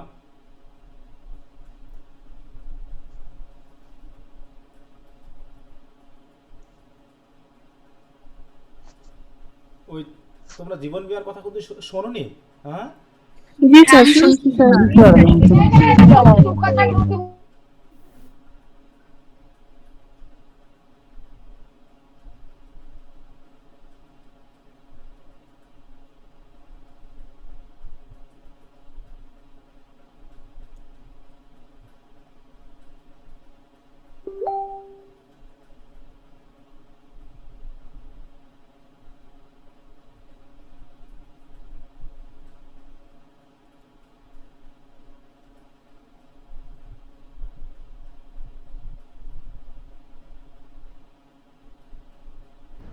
আমি তো কোনো কথা শুনতে পাচ্ছি না, সবাই কি আমার মতো নাকি?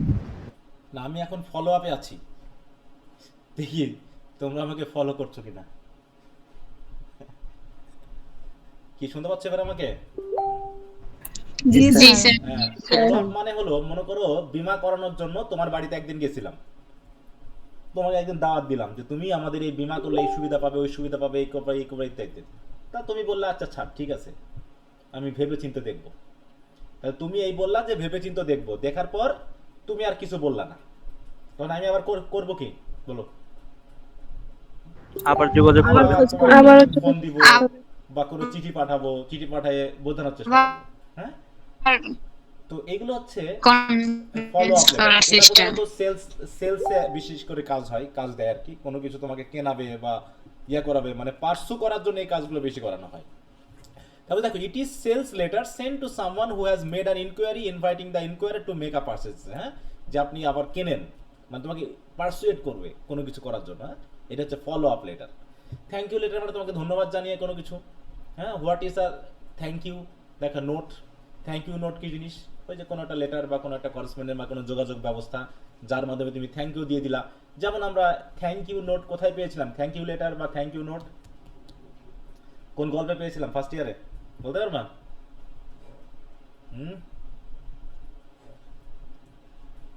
ভুলে গেছো এত তাড়াতাড়ি? স্যার দিলাম চ। ফার্স্ট ইয়ারে যে গল্পগুলো লাঞ্ছন। পড়েছিলা, কয়টা পড়েছিলা? কয়টা? হ্যাঁ, তার ভিতরে একটা মনে নাই? লাঞ্চনে কি করছিল? লাঞ্চনে একজন ইয়াং লেডি বা এক লেডি করছিল কি, রাইটারকে প্রশংসা করে কি করলো, চিঠি লিখছিল। তার রাইটার আবার করলো কি, তাকে রিপ্লাই দিছিল। ধন্যবাদ জানিয়ে এটা রিপ্লাই দিল।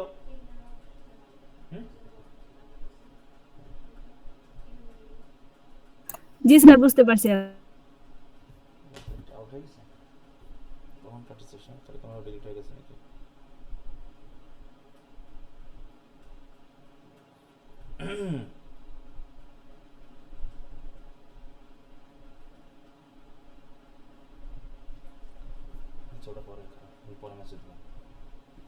তারপর হচ্ছে কমপ্লেইন লেটার কি, অভিযোগ জানিয়ে আমরা পড়েছিলাম তাই অ্যাডজাস্টমেন্ট লেটার। ওই যে ক্লেম বা কমপ্লেইন থাকলে সেটাকে অ্যাডজাস্টমেন্ট করাটা হচ্ছে কি অ্যাডজাস্টমেন্ট লেটার। কমপ্লেইন লেটার কি, কমপ্লেইন লেটার হচ্ছে তুমি একটা পণ্য কিনেছিলা, সেটার ফল্ট আছে বা সমস্যা আছে, তাই তো তুমি সেটা করলা কি, তুমি তার সেই কোম্পানিকে বা দোকানদারকে জানালা, এটা হচ্ছে কি কমপ্লেইন লেটার। এখন তুমি যখন এবার কমপ্লেইন লেটার করার পর ওই দোকানদার বা কোম্পানি যখন তোমার কাছে একটা চিঠি লিখবে তোমার সেই কমপ্লেইন বা হচ্ছে ক্লেইমের বিরুদ্ধে, তখন সেটাকে বলা হবে কি বলো? অ্যাডজাস্টমেন্ট লেটার, তাই তো? হ্যাঁ, এখানে কিন্তু ডি এর উচ্চারণ হয় না। হ্যাঁ, এ ডি জে এরকম থাকলে পরে আমরা প্রধানত ডি এর উচ্চারণ করি না, বুঝতে পারছো তো? এইটার উচ্চারণ হবে কি অ্যাডজাস্টমেন্ট। হ্যাঁ, অ্যাডজাস্টমেন্ট, তাই তো? যেমন এটাকে আমরা কি উচ্চারণ করব, অ্যাডজেক্টিভ, অ্যাডজেক্টিভ, তাই তো? তো এরকম আর কি বিষয়টা, অ্যাডজাস্টমেন্ট, অ্যাজাজ, যেমন হচ্ছে এ ডি এ জি ই জি, তাই তো? অ্যাজাজ, D A D G, sorry এখানে এরকম আর কি, ঠিক আছে? তো বানানগুলো বারবার মিস হচ্ছে। এজাজ, টি এ জি ই, দেখো এখানে কি হবে, এজাজ, ডি এর উচ্চারণ হচ্ছে না, এডি জি এ জি, এখানে জি এ জি। আচ্ছা যাও, তো এরকম ভাবে ডি জি এরকম কিছু সংকেত একসাথে থাকলে ওটা ডি এর উচ্চারণ আমরা করি না। তারপর হচ্ছে লেটার অফ ক্রেডিট। এটা কি জিনিস? লেটার অফ ক্রেডিট এটা খুবই গুরুত্বপূর্ণ একটা জিনিস, বিশেষ করে ইন্টারন্যাশনাল বিজনেসের ক্ষেত্রে। এটা বলে এলসি বলা হয়, বুঝছো তো? এটাকে জি, বলা হয় স্যার। এলসি, ইন্টারন্যাশনাল বিজনেসে এটাকে এলসি বলা হয়। আসলে এটা কি জিনিস এটা একটু বোঝার দরকার। দেখো, ইজ এলসি ইন ব্যাংকিং ক্ষেত্রে, লেটার অফ ক্রেডিট। দেখো, লেটার অফ ক্রেডিট হচ্ছে যে ব্যাংক তোমার হয়ে একটা গ্যারান্টি দিবে, বুঝতে পেরেছো? ব্যাংক তোমার হয়ে একটা গ্যারান্টি দিবে যে আপনি পণ্যটা পাঠান, তাতে তার যথেষ্ট টাকা আছে বা পেমেন্টটা আমি করে দিব। তাই বুঝতে, দেখো, in banking an LC or letter of credit is a guarantee from a bank that an importer, দেখো, অথবা buyers payment will be made to an exporter, যে আমি ব্যাংক নিজে দায় নিয়ে একজন ইম্পোর্টারের পক্ষ নিয়ে সে এক্সপোর্টারকে টাকা দিয়ে দিবে, এরকম একটা বিষয়, এরকম একটা গ্যারান্টি দেওয়াটাকে বলা হয় LC. It is commonly used in international trade to secure transaction by transferring the risk of non-payment from the buyer to the bank, provided the exporter complies the LC's term and submit the requirement. মূল কথা এটাই।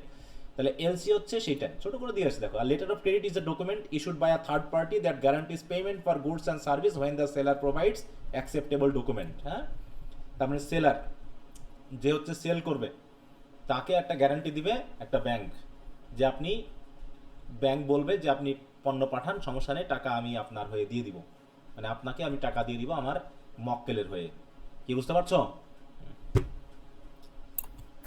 জি আচ্ছা, sales letter তো বুঝবা, কোনো selling এর সাথে related, pursuit করার জন্য, বিশেষ করে এটা এক ধরনের ওই যে পারসু লেটার। এবার হচ্ছে what are the 4 A's of sales letters. Sales letters এর ক্ষেত্রে 4A দিয়ে কি বোঝায়? 4A দিয়ে ওই যে মানে একজন মানুষকে আকর্ষণ করার জন্য, ধরে রাখার জন্য যে 4টা শব্দ মনে রাখা দরকার সেইগুলোকে 4A বলা হয়। কারণ কি, প্রত্যেকটা ওয়ার্ডই এ দিয়ে শুরু। দেখুন, প্রথমটা হচ্ছে কি অ্যাটেনশন, তারপর হচ্ছে কি আপিল, তারপর হচ্ছে কি অ্যাপ্লিকেশন, তারপর হচ্ছে অ্যাকশন। তার মানে কি, একজন সেলসম্যান তার চিঠি লেখার সময় এই 4টা বিষয়কে খেয়াল করবে। প্রথমটা হচ্ছে যে হচ্ছে কাস্টমার হবে বা রিডার হবে, তার অ্যাটেনশনটা প্রথমে গ্রহণ করতে হবে। তারপরে হচ্ছে তোমার প্রোডাক্ট সম্পর্কে তাকে জানাতে হবে, এবং প্রোডাক্টের অ্যাপ্লিকেশন সম্পর্কে তাকে তোমার অবহিত করতে হবে, এবং শেষ পর্যন্ত সে যাতে পণ্যটা কিনে এই জন্য তাকে একটা কি করতে হবে, অ্যাকশন নিতে হবে। এই হচ্ছে 4টা স্টেপ। এই 4টা স্টেপের যে 4টা ওয়ার্ড সবগুলো যেহেতু এ দিয়ে শুরু, তাই একে বলা হয় কি 4A's। কি কথা বুঝতে পেরেছো? জি স্যার। 4A's। অর্ডার লেটার কি? অর্ডার দেওয়া, রিকমেন্ডেশন লেটার কি, রেফারেন্স লেটার কি তো আমরা পড়েছিলাম, কাভার লেটার কি এটাও পড়েছিলাম, কাভার লেটার, তাই না? কাভার লেটার এবার তো পরীক্ষা এসেছিল মনে হয়, ফার্স্ট ইয়ারে আসছিল না? জি স্যার। হ্যাঁ, কাভার লেটার। তারপর হচ্ছে জব অ্যাপ্লিকেশন লেটার কি, বায়োডাটা কি, সিভি কি, সিভি বলতে কি বোঝায়, রেজিউমি কি, অফিসিয়াল লেটার কি, ডিও লেটার কি। দেখো, ডিও লেটার কিন্তু এখানে নাই, কিন্তু ওটা ফার্স্ট ইয়ার থেকে কোশ্চেনটা দিয়ে দিয়েছে। ডিও লেটার আছে লেটারে? এখানে পাইছিলাম আমরা না স্যার। নাই, কিন্তু এবারে পরীক্ষা দেখো ডিও লেটার আসছে কিন্তু। এই যে what is a deo letter, যেটা ফার্স্ট ইয়ারে বইয়ে আছে। ডিও লেটার মানে কি? ডিও মানে কি? Demi official. আচ্ছা, গেল এটা লেটারের যেগুলো মূল কথা সেগুলো আমি বলে দিলাম, তোমরা একটু পড়ে নিবা। এরপর হচ্ছে রিপোর্ট। রিপোর্ট তো আমরা পড়েছিলাম না? জি স্যার। আচ্ছা, রিপোর্ট হচ্ছে কি একটা রিটেন বা স্পোকেন, এটাও মনে কি রিপোর্ট এবার পরীক্ষা আসছিল নাকি তোমাদের?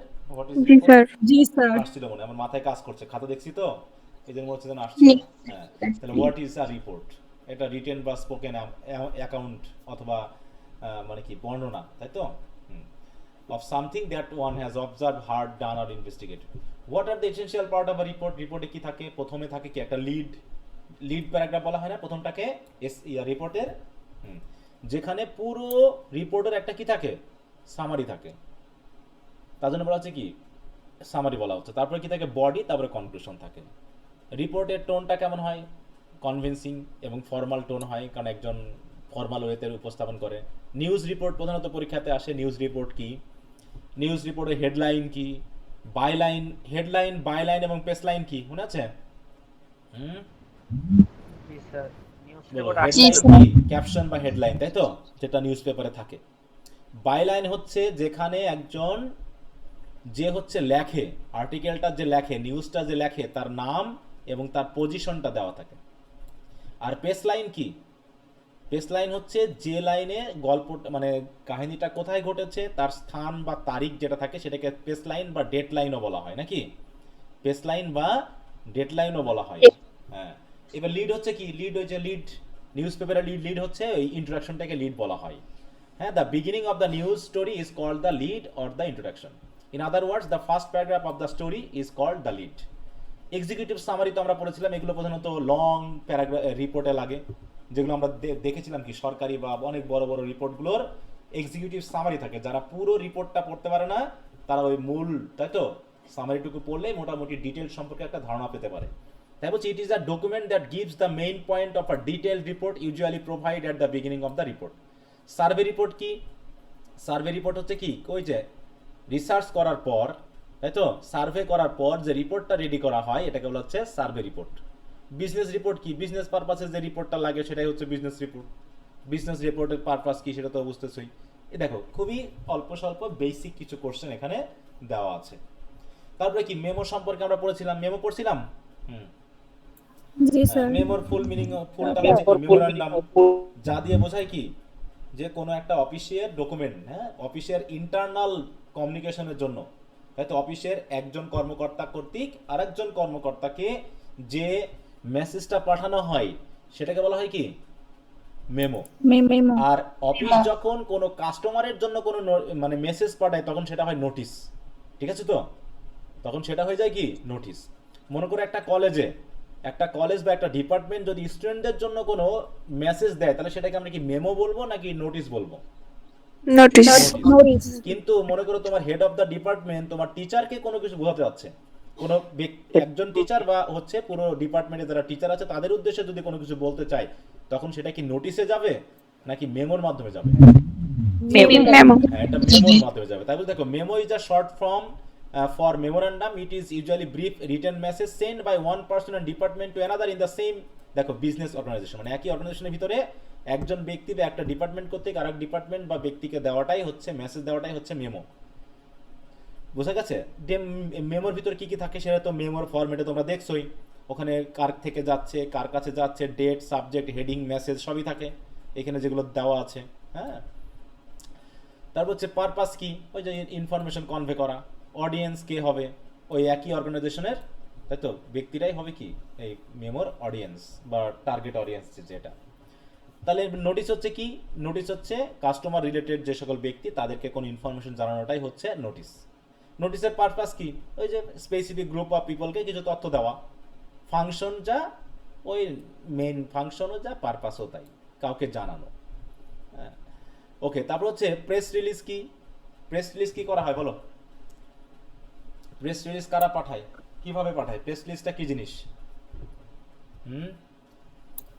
কোন রিপোর্ট নিউজ পেপারে ছাপানোর জন্য যে সম্পাদক বরাবর যেই লেটারটা পাঠানো হয়। হ্যাঁ, তার মানে একটা প্রতিষ্ঠান কোন একটা রিপোর্ট লিখে তারা সেটাকে অ্যানাউন্স করার জন্য, কমন পিপলদের জন্য অ্যানাউন্স করার জন্য পেপারে দিবে। তাই পেপারে দেওয়ার সময় তারা যে প্রক্রিয়ায় পাঠায় ওই প্রেসের কাছে, সেটাই হচ্ছে কি প্রেস রিলিজ। তাহলে press release is news giving information on a particular matter that a company gives the press to publish. তাহলে একটা কোম্পানি প্রেসকে ওই নিউজগুলো যে প্রক্রিয়ায় দেয় সেটা হচ্ছে কি প্রেস রিলিজ। তাহলে এটা হচ্ছে পাবলিক রিলেশন অ্যানাউন্সমেন্ট, এই কাজটা করে থাকে। তাই তো আমরা জানি যে প্রেস রিলিজের কাজটা করে থাকে একটা প্রতিষ্ঠানের পাবলিক রিলেশন ডিপার্টমেন্ট, তাই না? পাবলিক, তার কাজ হচ্ছে এটাকে দেখভাল করা। এমবার্গো ডেট কি? ওই যে তুমি যে প্রেস রিলিজটা পাঠিয়েছো সেটা এমবার্গো ডেট দিয়ে দেওয়া। এমবার্গো ডেট দেওয়া মানে কি, যে কোনো একটা নির্দিষ্ট ডেটের আগে এটা পাবলিশ করা যাবে না, এই তো। যে ধরে দিলাম কি, যে আমি আজকে একটা নিউজ, আমি একটা নিউজ মনে করো ডেইলি স্টারের অফিসে পাঠালাম, বা হচ্ছে কোনো একটা প্রেসের, মানে প্রেস যেটা আছে, ওই যে প্রেস অফিস বলে, ওদের কাছে পাঠিয়েছি, এবং তাদেরকে আমি বলে দিয়েছি আজকে মনে করো হচ্ছে কয় তারিখ, 24 তারিখ, যে আগামী 26 তারিখের আগে আমরা এই রিপোর্টটা প্রকাশ করব না।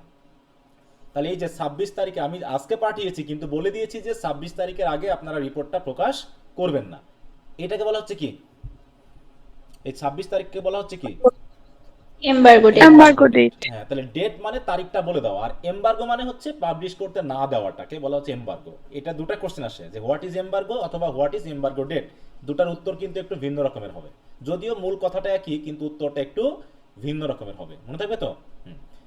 ডেট, যখন ডেট থাকবে তখন ডেটটাকে স্পেসিফাই করতে হবে, আর যখন এমবার্গো থাকবে তখন নিষেধাজ্ঞাটাকে স্পেসিফাই করতে হবে উত্তরে। কি কথা বোঝা গেল বিষয়টা?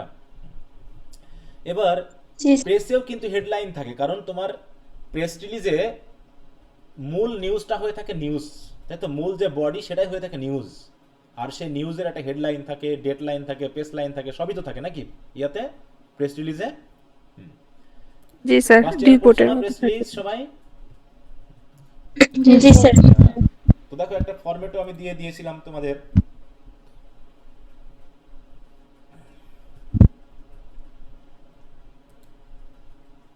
এই যে format of a press release.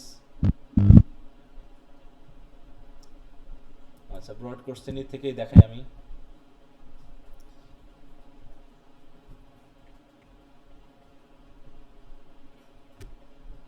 এই যে এখানে, তাই তো, এই যে ফর ইমিডিয়েট রিলিজ, তারপরে এই যে এটা হচ্ছে হেডলাইন, এইটা হচ্ছে আমাদের প্রেস লাইন, ডেট লাইন, তাই তো। এই পুরোটা হচ্ছে কি আমাদের, বলতো এই পুরোটাকে বলবো কি আমরা, এই অংশটুকু প্রথম প্যারাগ্রাফকে আমরা কি বলবো, লিড। লিড। হ্যাঁ, পুরো প্যারাগ্রাফকে আমরা লিড বলবো। এইগুলোকে বলবো কি, বয়লার প্লেট। না বয়লার প্লেট তো এই অংশটুকু বয়লার প্লেট, এটা কি এন্ডিং, তাই তো, এন্ডিং নোটেশন, জি স্যার, এন্ডিং। মানে এন্ডিং নোটেশন এটা, আর বয়লার প্লেট তো তারপরে আছে, আর এটা হচ্ছে কন্টাক্ট ইনফরমেশনের জন্য যেগুলো লাগে। তো এটা হচ্ছে হেডলাইন থাকে, দেখো, হ্যাঁ, it is the title or heading of an article usually set in large type giving the gist of the article. এই হলো মোটামুটি আমাদের, দেখো পুরো ফার্স্ট ইয়ারে যা ছিল রাইটিং 1-এ আমার সেগুলোই আছে, দুই একটা কোশ্চেন শুধু এদিক ওদিক।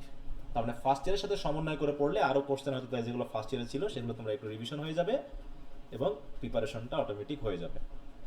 কি বোঝা গেল? জি জি আচ্ছা, তাহলে আগামী ক্লাসে আমরা রিডিং 2 যেটা, হ্যাঁ, পার্ট বি এর রিডিং 2 নিয়ে আমরা আলোচনা করব, ঠিক আছে তো?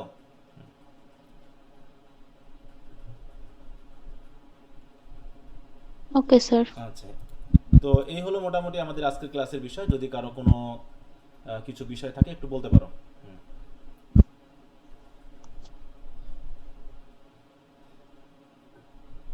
কারো কিছু কি বলার আছে? না স্যার। না স্যার। আচ্ছা, ভেরি গুড।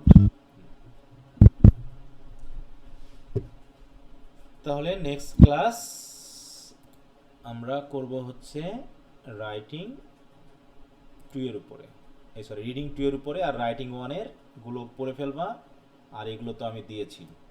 তাহলে আগামী ক্লাসে প্রথমেই যদি রাইটিং 1 নিয়ে ফার্স্ট ইয়ারের বই বা সেকেন্ড পেপারের এই যে বইটা, তাই তো, এই বইয়ের ভিতরে কোনো কোশ্চেনের সমস্যা থাকে সেটা আগামী ক্লাসে প্রথমে জিজ্ঞাসা করবা। প্রথম 5-10 মিনিট আমরা এটা নিয়ে সমাধান দিয়ে তারপর আমরা আমাদের পরবর্তী আলোচনাটা করব, মনে থাকবে।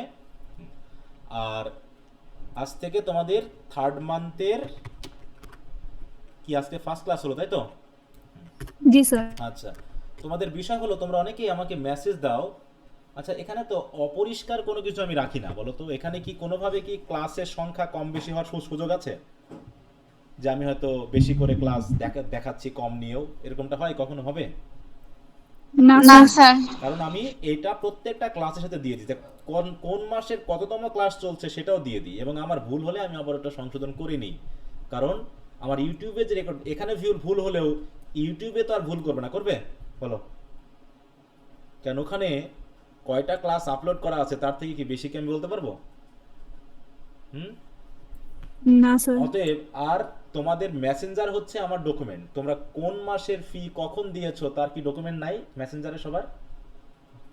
হুম। আছে স্যার। আর আরেকটা বিষয় তোমাদেরকে বলি, এই একটা জিনিস আমি বলতে বলতে মোটামুটি ফার্স্ট ইয়ার থেকে হাফেজ হয়ে গেছি। সেটা কি বলতে পারবা? সেটা হচ্ছে যে তোমাদের ফি দেওয়ার পর একটা মেসেজ আমি লিখে দিতে বলি, তাই না? যে কততম Yes. মাসের ফি দিচ্ছ, কততম।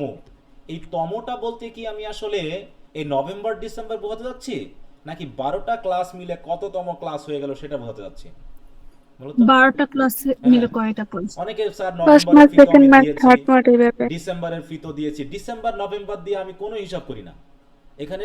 ডিসেম্বর নভেম্বর দিয়ে না, কত তারিখ থেকে ক্লাস শুরু হয়েছে, কত তারিখে শেষ হয়েছে। দেখো তো এই ক্লাসটা শুরু হয়েছে অক্টোবরের 28 তারিখ থেকে আর শেষ হয়েছে নভেম্বরের 22 তারিখে। এটা হচ্ছে কি সেকেন্ড মান্থের ক্লাসটা। এবং এখানে কিন্তু আমি ডেট সহ উল্লেখ করে দিয়েছি। তোমরা দরকার হলে ইউটিউবে মিলিয়ে দেখতে পারো যে এই ডেটে ক্লাস আছে কিনা। তবে আপলোড করতে গিয়ে হয়তো একদিন এদিক ওদিক হতে পারে আপলোড করতে গিয়ে। এবার তোমাদেরকে একটু বলে দেওয়া হয় যে মেসেজ মানে ফিটা দেওয়ার পর তোমরা দয়া করে এইভাবে লিখে দিবা, তাহলে ডকুমেন্ট হিসেবে তোমার নিজের কাছেও থেকে যাবে।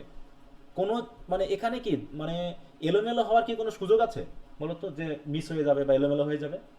হুম। কোনো না, সুযোগ স্যার। আছে কোনোভাবে?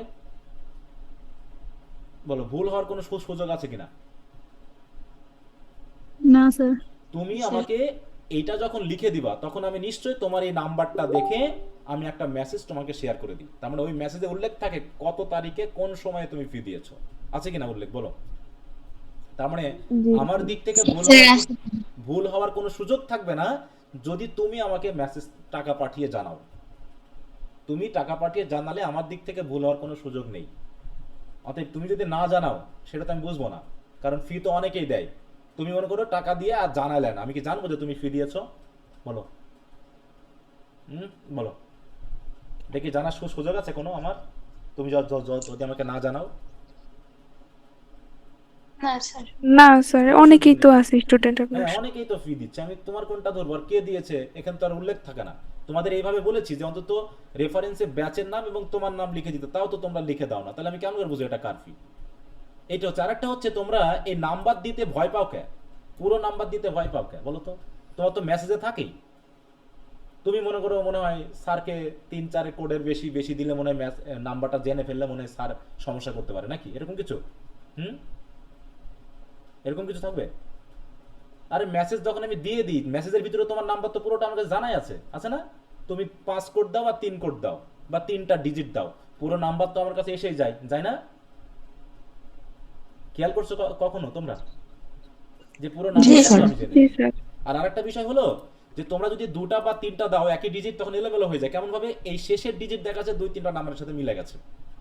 হ্যাঁ, যে 55 অনেকে দেখছি সেদিন দিয়েছে কত জানো, 90 না 98 দিয়েছে, দেখা যাচ্ছে ওই 98 দুটা নাম্বার থেকে আছে। তাহলে আমি কোনটা ধরবো তোমার? এই জন্য আমি বলি অন্তত পুরো নাম্বারটা দিতে, যাতে বুঝতে আমার সুবিধা হয়, আমি সহজে খুঁজে পেতে পারি। হ্যাঁ, তো এইটুকু করতে এত কষ্ট হওয়ার কথা না, একটু আন্তরিক হতে হবে। হ্যাঁ, আন্তরিক হলে পারে তোমার দিক থেকেও না আমার দিক থেকেও না কোনো সমস্যা থাকবে না। জাস্ট পড়ছো, পড়াশোনা করবা, আর এই ফি এর ব্যাপারে যাতে ভুল বোঝাবুঝি না হয় এইটুকু সিস্টেম। আর আমার দিক থেকে ভুল বোঝাবুঝি হওয়ার সম্ভাবনা আশা করি খুব কম থাকে, কারণ আমি এই বিষয়টাকে খুবই সিরিয়াসলি দেখি। ফি এর ব্যাপারটা বা টাকা পয়সার ব্যাপারটা আমি সিরিয়াসলি দেখি এই কারণে যে 1 টাকার জন্য মানুষের মধ্যে কি হয়, রেষারেষি হয় কি না বলো? এই 1 টাকার জন্য কিন্তু রেষারেষি হয়, বাকি সম্পর্ক সব ঠিক আছে, ওই 1 টাকা নিয়ে দেখা যাচ্ছে মারামারি হয়ে গেছে, কাটাকাটি হয়ে গেছে, হয় না এরকম? বলো। তো দেখা যাচ্ছে এই জন্য স্ট্রেট ফরওয়ার্ড কথা বলাটাকে আমি পছন্দ করি, যেখানে কোনো ভুল বোঝাবুঝি থাকবে না। এই জন্য ফি এর ব্যাপারে, টাকা পয়সার ব্যাপারে কেউ তোমাকে দিলে তুমি গুনে নিবা, তুমি কাউকে দিলে পারে তোমার সামনে তাকে গুনে নিতে বলবা, যাতে কোনো দিক থেকে ভুল বোঝাবুঝি না হয়। যে হয়তো তুমি ঠিকই দিয়েছো, সে তোমাকে ভুল মানে বলছে যে তুমি দাওনি, কিন্তু সামনাসামনি গুনে নিলে তো আর কথা থাকবে না, থাকবে বলো? অথবা তুমি যখন দিচ্ছ তখন গুনেই দিবা তার সামনে যে আমি দিলাম আপনাকে, এবার আপনি গুনে নেন। এই দুটা ব্যাপার থাকলে কি ভুল বোঝাবুঝির ব্যাপারটা কিন্তু খুবই সেন্সিটিভ ব্যাপার। তুমি হয়তো এখন কিছু বুঝতেছো না, যখন ভুল বোঝাবুঝি হয়ে যাবে তখন তোমার ভিতরে তোমার পরবর্তী ব্যক্তি সম্পর্কে একটা নেগেটিভ ধারণা থাকবে। অতএব এই জন্য আমি ফিয়ের ব্যাপারটাকে খুবই সেন্সিটিভলি দেখি, তাই তো, যাতে কোনো, এই জন্য আমি বারবার মেসেজ দিতে বলি, বিষয়টাকে ক্লিয়ার করতে বলি, এই জায়গার জন্য, যাতে তোমার সাথে আমার কোনো ভুল বোঝাবুঝি না হয়। হয় তুমি ভালো মতো এখানে পড়ো, না হলে যাও, এতে কোনো সমস্যা নাই। তাহলে এই মেসেজটা তোমরা সবাই একটু দয়া করে লিখে দিবে। এটা বারবার বলার পরেও জাস্ট তোমরা ফি দিয়ে, স্যার ফি দিয়েছি, মানে আবার আমাকে চাইতে হচ্ছে কততম মাসের, কোন নাম্বার থেকে ফি দিয়েছো, এটা বলতে হচ্ছে আমাকে। তুমি বলছো স্যার আমি ফি দিয়েছি, এটা বললেই কি আমি বুঝে নিতে পারবো যে তুমি ফি দিয়েছো? বলো, এটা কি সম্ভব? বলো, একটু বলো। না স্যার। হ্যাঁ, আমি ফি দিয়েছি স্যার, কোড দেন। তাহলে তুমি কে, কোন ব্যাচের, তারপর হচ্ছে, কারণ এই যে যেমন বর্তমানে প্রায় 3টা ব্যাচের স্টুডেন্ট ফি দিচ্ছে, তোমরাও দিচ্ছ, ফার্স্ট ইয়ারও দিচ্ছে, আবার ফোর্থ ইয়ারও দিচ্ছে। তাহলে এখন কার কোনটা নাম্বার, কোনটাকে ফি দিচ্ছে আমি কেমন করে বুঝতে যাবো? শুধু বললে হবে স্যার ফি দিয়েছি, আমাকে কোডটা দেন। অনেকে এরকমটা করতেছো, একটু স্পেসিফাই করবা, তাহলে আমার জন্য বুঝতে সুবিধা হবে, আমাকে আবার বাড়তি মেসেজ দিয়ে তোমাকে বিরক্ত করতে হবে না। এই জন্য একটু বলে দিলাম, কারণ এটা মেসেজটা বারবার দিতে হয়, বারবার বোঝাতে হয়, এই হচ্ছে প্রবলেম। তো যাই হোক, আশা করি বুঝতে পেরেছো সবাই। তারপরও যদি ফি এর ব্যাপারে কারো কোনো সমস্যা থাকে, সরাসরি কল দিবা, সরাসরি কল দিবা, মনে থাকবে। আর অনেকে তোমরা একটু অন্যরকম বিষয়গুলোকে অন্যভাবে দেখো বা অন্যরকম করতেছো, এই বিষয়টা একটু করবা না। যা কিছু করবা সিনসিয়ার থাকবা। হ্যাঁ, যদি টাকা পয়সা নিয়ে খুব সমস্যা থাকে, তাহলে হয় আমাকে বলবা, না হয় পড়া বাদ দিবা, কিন্তু চালাকি টালাকি যেন করবা না। চালাকি করলে আমার মাথা কিন্তু খুব গরম হয়। হ্যাঁ, মানে চালাকি জিনিসটা আমি পছন্দ করি না। যেটা থার্ড ইয়ার এবং ফোর্থ ইয়ার স্টুডেন্টদের সাথে আমার কিন্তু একটা মানে আজকে আমার মনটা খুব খারাপ হয়েছিল, আমি ওদেরকে পড়াই নাই আজকে, শুধু তো তোমাদেরকে পড়াচ্ছি। হ্যাঁ, যে মানে অনেকেই আছে যারা একটু বেশি চালাকি করে, মনে হয় যেন আমরা বোকা। আসলে কি আমাকে বোকা মনে হয় বলো তো? তোমাদের দিক থেকে কি বোকা মনে হয়? হ্যাঁ, না স্যার। এবং আমার দিক থেকে কখনো কি মনে হয় যে তোমাদের আমি ঠকাবো? এরকমটা কি যারা ফার্স্ট ইয়ার থেকে আছো, কখনো কি মনে করো যে আমি তোমাদের ব্যক্তিগতভাবে ঠকাবো?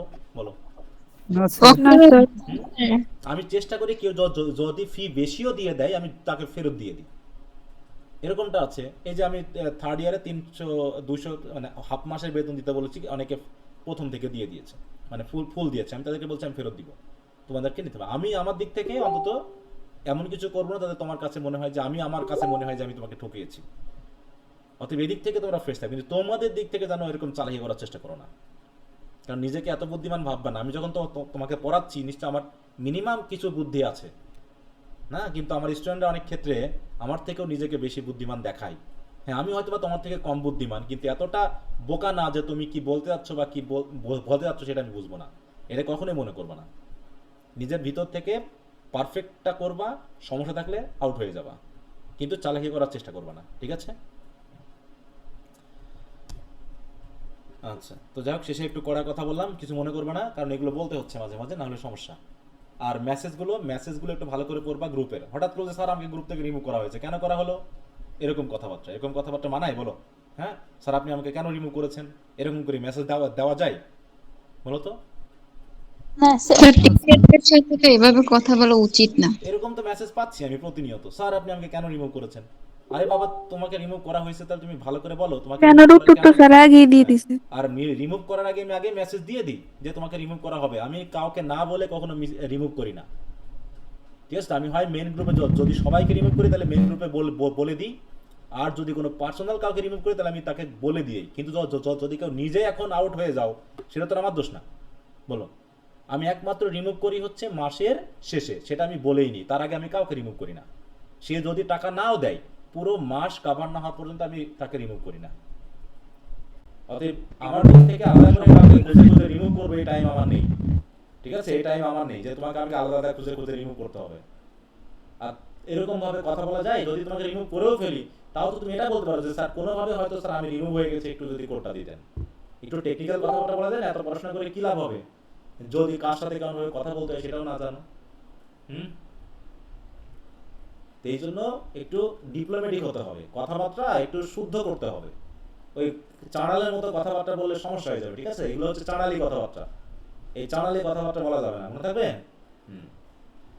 জি স্যার। তো আমরা যেহেতু শেখাই, এই শেখাটা একটু গ্রহণ করবা, জীবনে কাজে লাগবে, যে কোথায় কিভাবে কথা বলতে হয়। নিজের দোষটাকে অনেক সময় নিজের দোষ না, তারপরেও নিজের গায়ে মেখে নিয়ে উপস্থাপন করতে হয় কিছু কিছু জায়গাতে, এগুলো শিখতে হয়। তা আশা করি এগুলো তোমরা একটু শিখবা আস্তে আস্তে ধীরে ধীরে। হ্যাঁ, তো যাই হোক, আমাদের ছেলে মেয়ে 4th ইয়ারে 3rd ইয়ারে পড়েও এখনো ভাষাগত এত সমস্যা, তারা এখনো শেখেনি কিভাবে কোথায় কথা বলতে হয়। আচ্ছা, তো যাই হোক, তো তোমাদের সবার জন্য ইয়া থাকবে যে একটু শিখবা, তাহলে জীবনটায় এগিয়ে যাওয়া আর কি। হ্যাঁ, ডিপ্লোম্যাটিক হতে হবে, মনে থাকবে। ওকে, তো ঠিক আছে, সবাই ভালো থাকো, good night, bye. Good night. আসসালামু আলাইকুম। ওয়ালাইকুম আসসালাম।